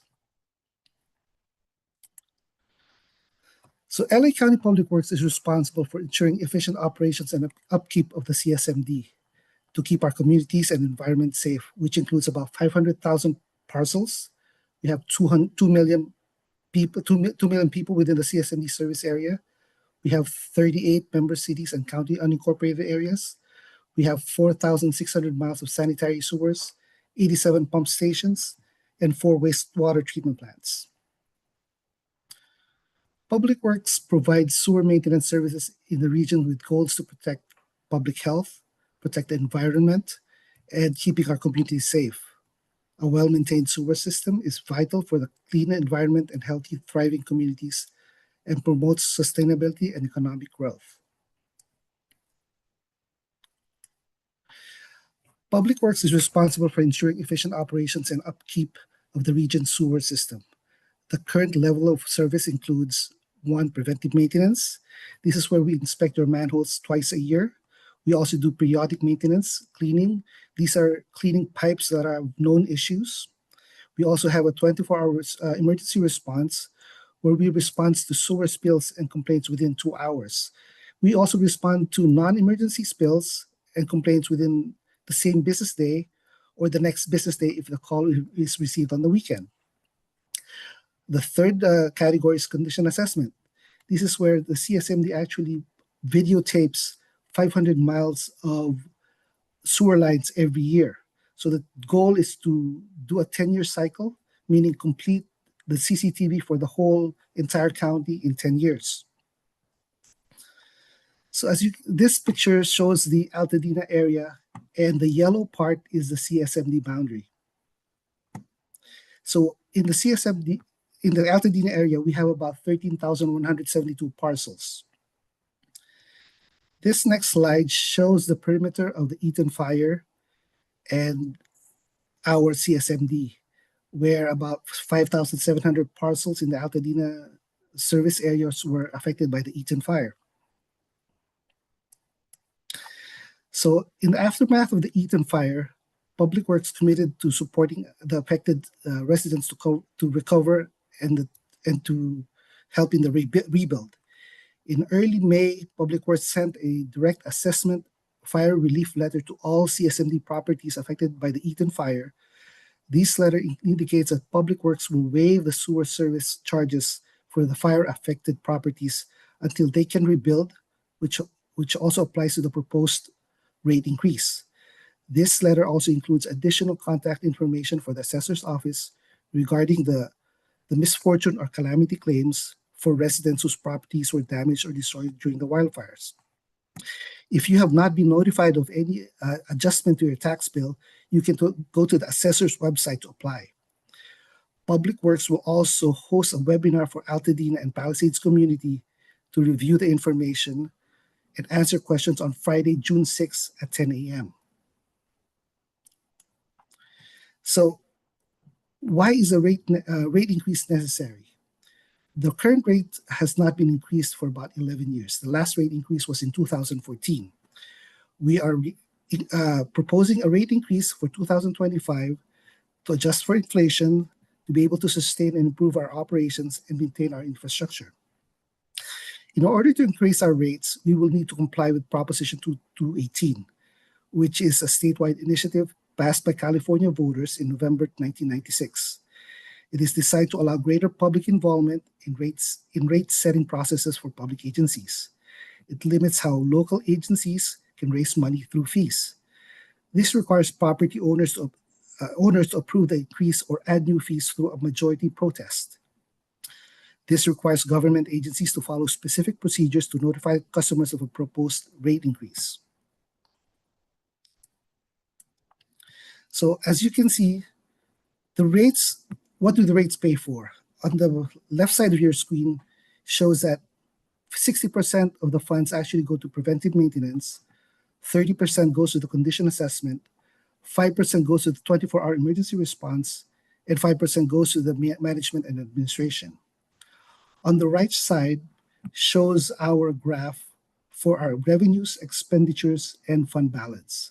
As you can see, without any rate increase, our fund balance by year 2025-26, fiscal year 25-26, our fund balance will go to zero. So if that happens, our level of service we will not be able to sustain our level of service. So what is the proposed rate increase? In 2024, Public Works conducted a comprehensive rate study of our sewer service maintenance. The study provided a detailed review of Public Works costs and the rate structure needed to meet those costs to continue providing reliable sewer maintenance services. As you can see, let me see. Sorry about that. The current rate right now is $50.50 per year. We are proposing a rate increase of $14 per year for the next 3 years. And then on fiscal year 28-29 and 29-30, we are using a 2%, 2%, what do you call this, rate adjustment. This is for the rising cost for the next few years. So the total increase would be about $45.73 for the 5 years. So if you look at the rate comparisons here, we have several agencies here. The CSMD rate is one of the lowest. We only charge $50.50 for the whole year, which is about $4.21 a month. And after the 5-year increase, we are still among the lowest rates for sewer services. So what is our Proposition 218 outreach timeline? So as our outreach started in 2024, where we did a rate study. In January 2025, the rate study was finalized with the long-term financial plan for the CSMD. In March, we started our outreach, and up to now, we are doing our outreach presentations. We are attending events, doing community meetings and presentations. So the important dates here to know is that the public hearing is going to be on June 24th. And if everything passes, July 1st, 2025 would be the day the rates go in effect. So our main objective throughout this outreach process is to conduct equitable outreach and engagement that prioritizes disadvantaged communities and communities most affected by these rates. To accomplish these goals, we were working closely with CBOs to enhance outreach strategies. We're developing digital media, including infographics and targeting social media campaign, and educational equity-based Prop 218 outreach, which includes notices, open houses, community meetings, and virtual bilingual webinars. As you can see on this table here, we have a lot of open houses, webinars in English and Spanish. So we have at least 2 per soup district, and we usually start our meetings at 6 p.m. so it's more convenient for people who go to work. So that ends our presentation. So our team is available to address any questions that you may have about the proposed rate increase and Proposition 218 process. If you would like to email us or ask us questions, here is the email address and our hotline number. Do you guys have any questions that I would be? Alex, will you just go back really quickly to the open houses and the webinar sheet so we can note that our webinar is on Friday, June 6th at 10 p.m. Will the webinars be recorded? Yes, the webinars will be recorded. The webinars will be recorded. Okay. And I think I may have heard, if everyone's got that date, you can go ahead and stop sharing your screen and let me see if I saw or heard a question come up. We have one from Diane, Chair. Okay, go ahead. Go ahead, Diane. Yeah, and I'm sorry that map sort of flipped by me, but I live in an area that has Pasadena water.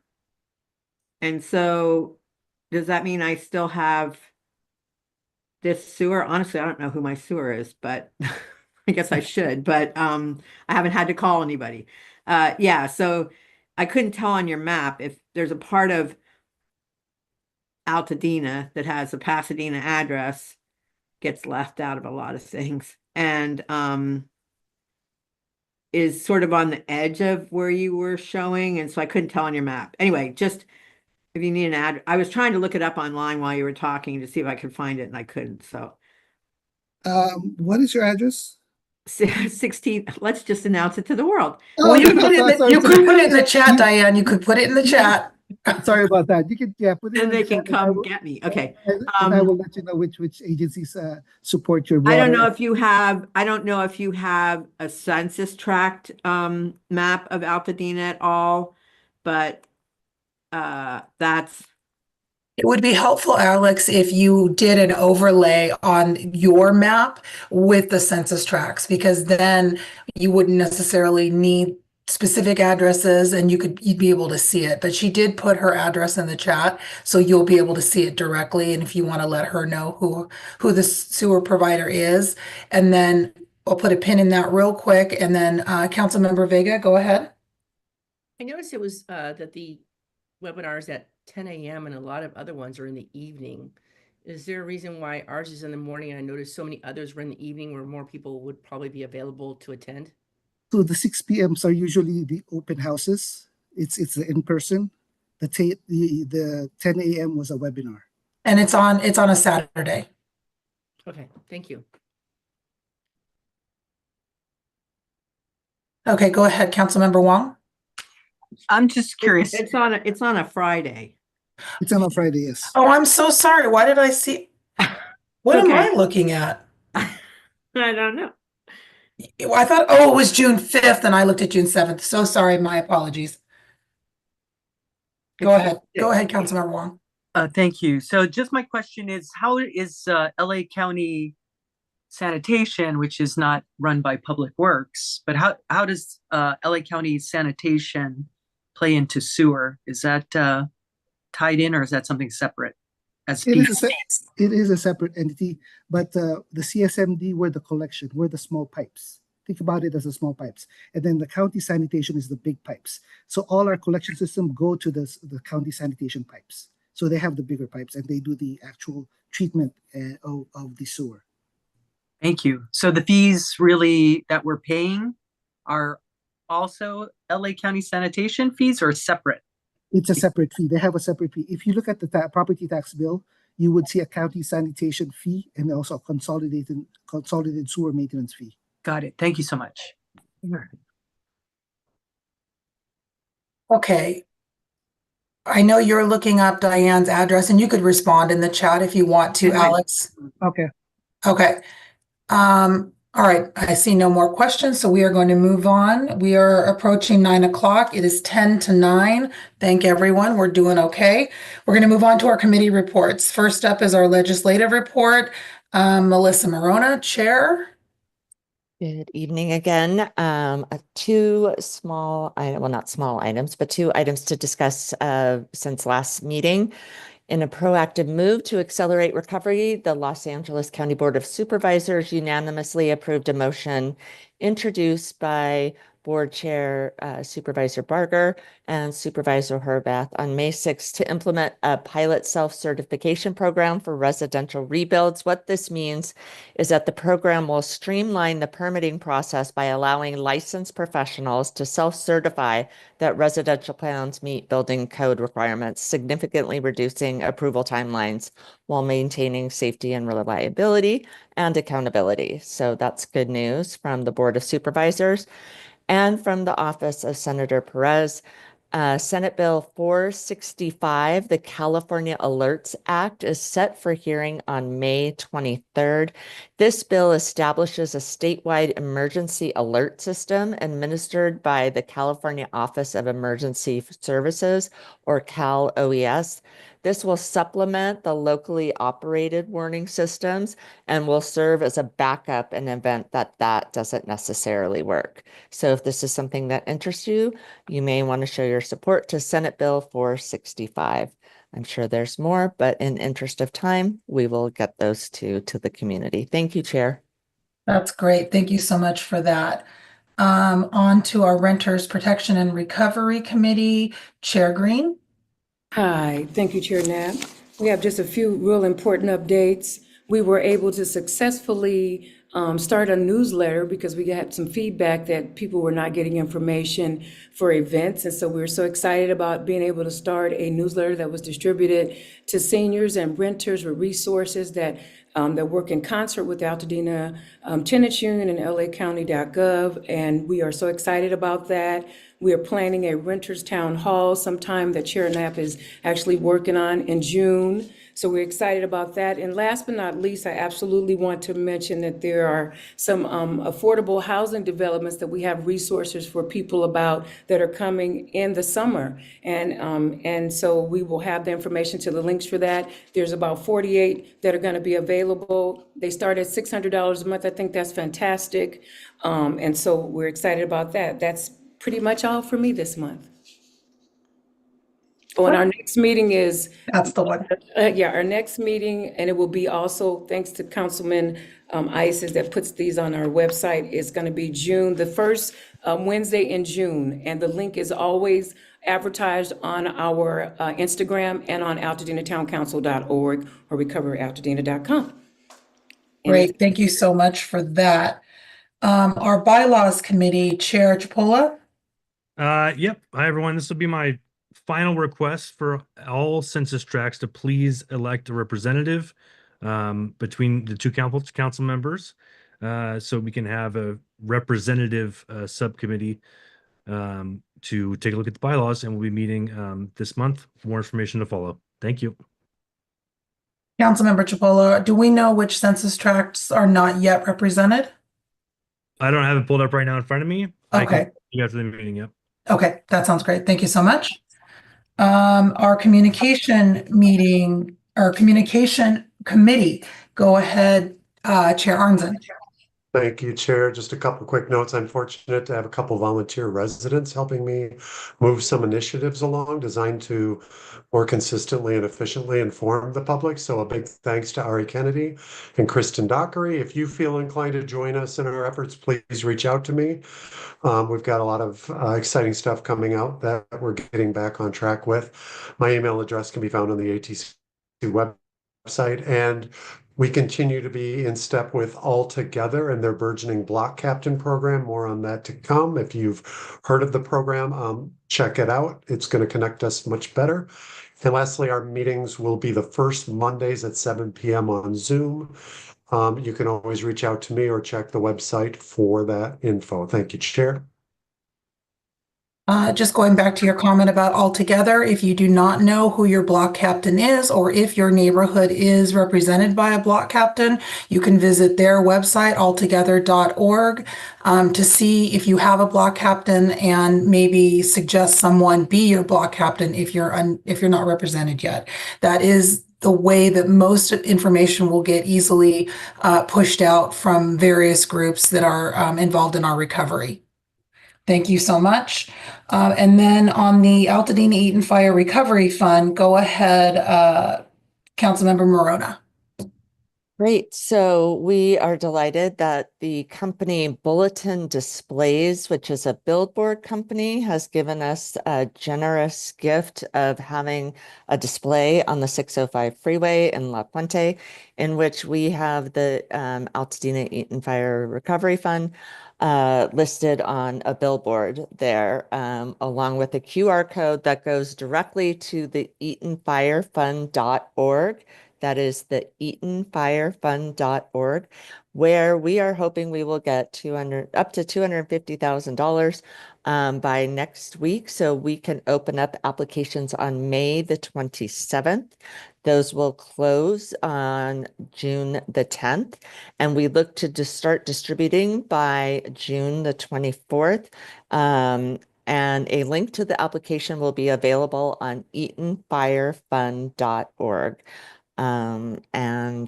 We have exciting news for that. So if you see anybody and are interested, EatonFireFund.org, and people can go directly to that link, get the application, and or donate should they wish. So thank you, Chair.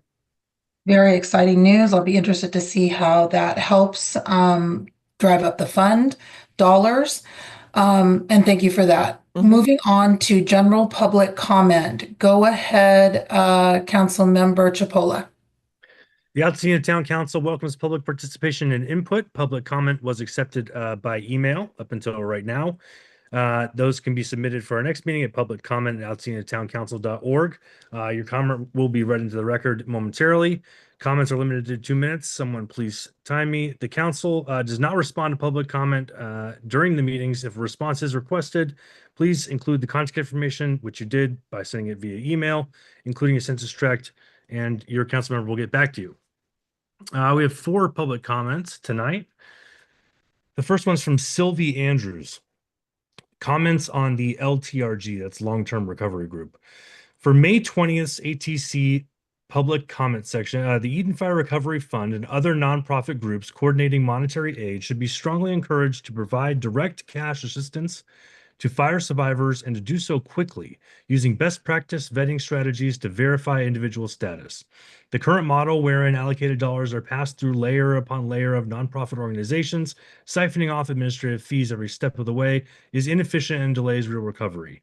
While families are left without aid and making the agonizing decision to sell their properties or give up on absentee landlords in real time.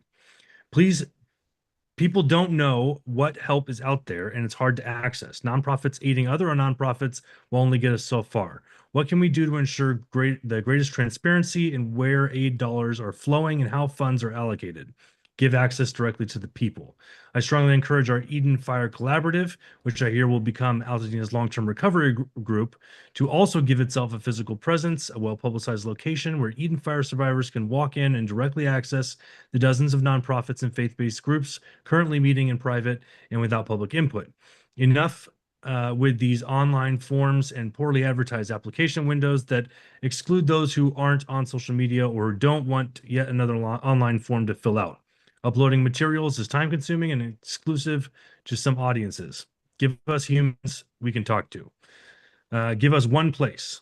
May I suggest one of the dozen storefronts sitting empty in Paseo, where we can come in and get a long-term, on a long-term basis. Time is of the essence. Sylvie Andrews.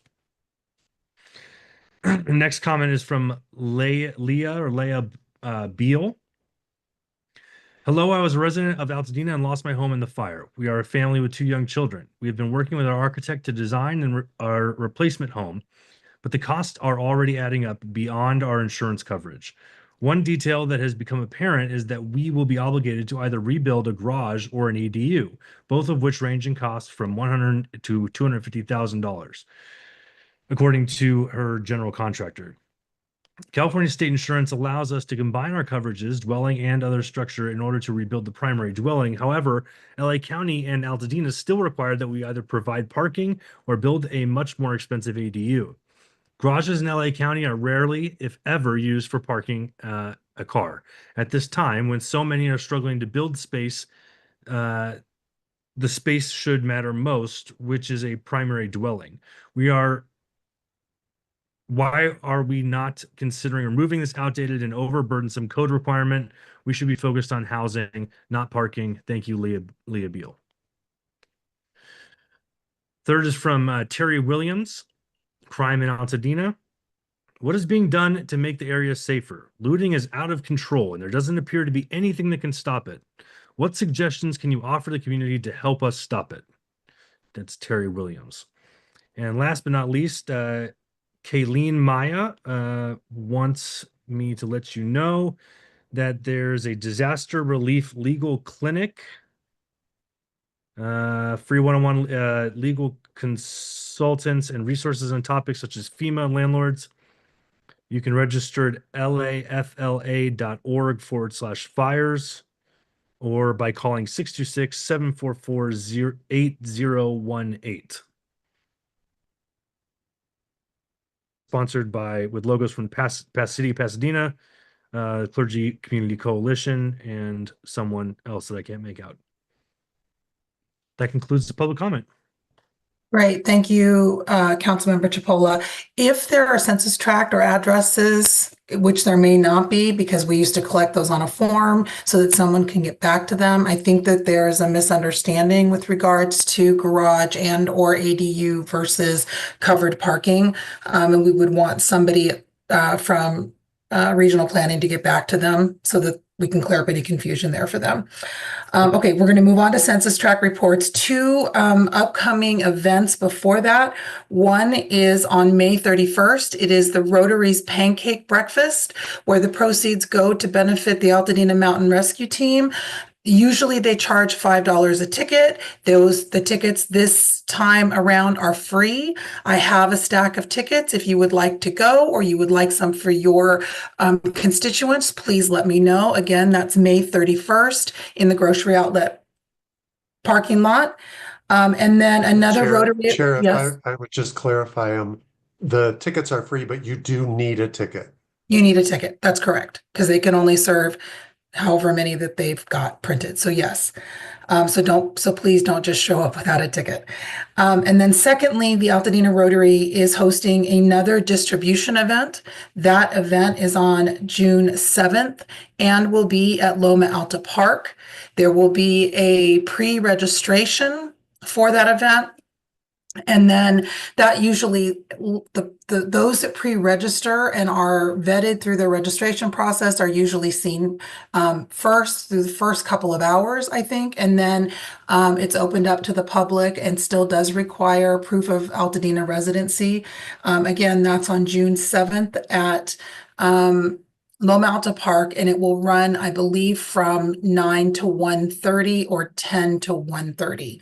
And more information will come out from the Rotary, which I will push out to all of you to push out to your folks as well so that they can sign up if they are in need. Okay, moving on to census tract reports. Census tract 4610. Hi, good evening. I have a couple things I'm going to try and read through really quickly. The first topic is that residents have raised valid concerns about dust, debris, and air quality issues regarding the debris removal efforts. So here's a summary of our recent findings. LA County Road Maintenance Division confirmed that they do not monitor air quality and do not have the tools to assess particulate matter. RMD reports that their sweepers are monitored with proper watering usage and dust control. And they've also confirmed that they've continued with their street cleaning routes. But separately, the U.S. Army Corps of Engineers is currently overseeing debris removal efforts in our area and often subcontracts private companies that handle street sweeping. If you witness a violation, such as sweepers kicking up dust without water, debris trucks uncovered, or workers operating without protective gear, please take note of the location, snap a photo if it's safe to do so, write down the time, the date, and the name of the contractor of the sweeper if you can see it visible. And there's a couple places that you can voice your concern or note your complaint. You can either contact your local council member. Our information is listed on our ATC website. Also, AQMD, which is the South Coast Air Quality Management, they also filter through those complaints. You can call 1-800-CUT-SMOG. That's 1-800-288-7664. And also, with partnership with the Eaton Fire Collaborative and the Eaton Fire Residents site, and with USC, they also have a, under the Eaton Fire Collaborative's Health and Safety Subcommittee, they also have a place where you can submit your complaint. It's under USC, it's usc.qualtrics, it's QUALTRICS.com. And there's a form that you can fill out where you can report any concerns that you may have about air quality, safety, and dust mitigation. Another issue that I'd like to bring up is that some of the residents have reported that there are people that are trying to enter their homes wearing vague and illegible badges. They're pretending to represent either Public Works or utility company. We just want to remind you that Public Works and utility representatives will not arrive unannounced and request access to your home without prior scheduling. If you are approached, please do not allow entry and immediately contact the Altadena Sheriff's Station if anybody tries to attempt to enter your home. And also for 4610, I'd also like to thank the neighbors who have consistently voiced concerns about the condition and upkeep of county managed lots, specifically the one on Lincoln and Archwood. Residents have reported recurring issues during scheduled maintenance, including trash left behind, overgrown grass around the fencing, and sidewalks requiring residents to clean up after the crews have cleaned. These concerns have been raised with the county. I have sent many emails to them and I'm waiting for a response with Public Works. We are requesting that we find out who is responsible for overseeing the maintenance of these county-owned lots, specifically Lincoln and Archwood. And also some of the residents have requested that we do a community walkthrough and inspection after the cleanup has been performed. The residents are encouraging accountability and partnership. We're not looking to point fingers, but just come together and make sure that the burden isn't placed on the residents as far as cleaning county lots. And that is my report for 4610. Thank you. I certainly appreciate that. And thank you for bringing those concerns to the fore, especially as it relates to street street sweeping as it relates to anyone that is approaching a homeowner that is masquerading as a public works or a utility person. Captain Marquez put in the chat to please, if that is the case, or if you are unsure, they are more than welcome to call 911 versus necessarily calling the Altadena station. However, if the person leaves and they want to call the Altadena station, they can certainly do that as well.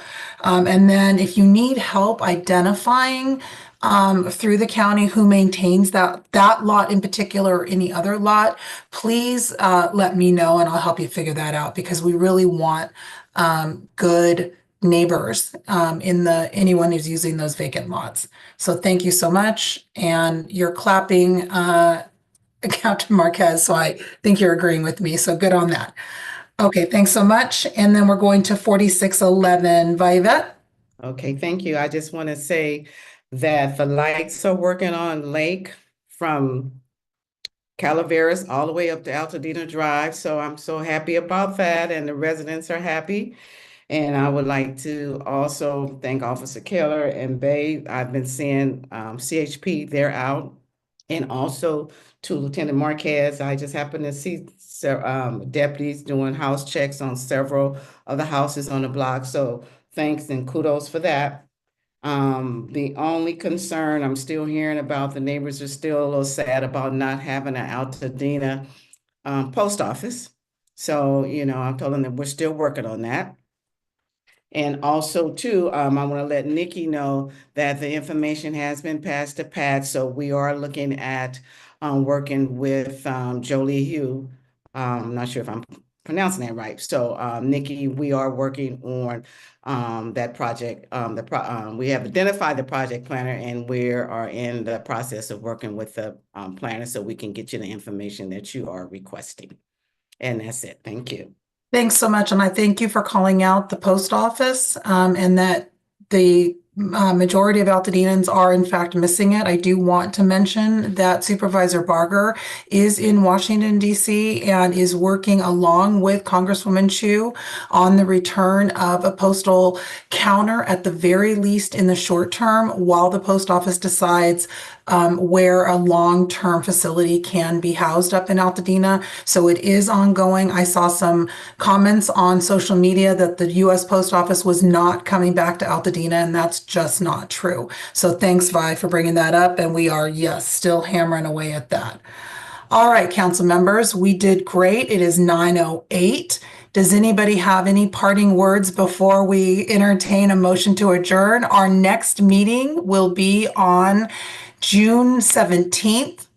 As I said earlier, it was our hope to return to the community center in person for that meeting. I got word from the community center that may not actually happen. So the county is working to push that forward so that we can return.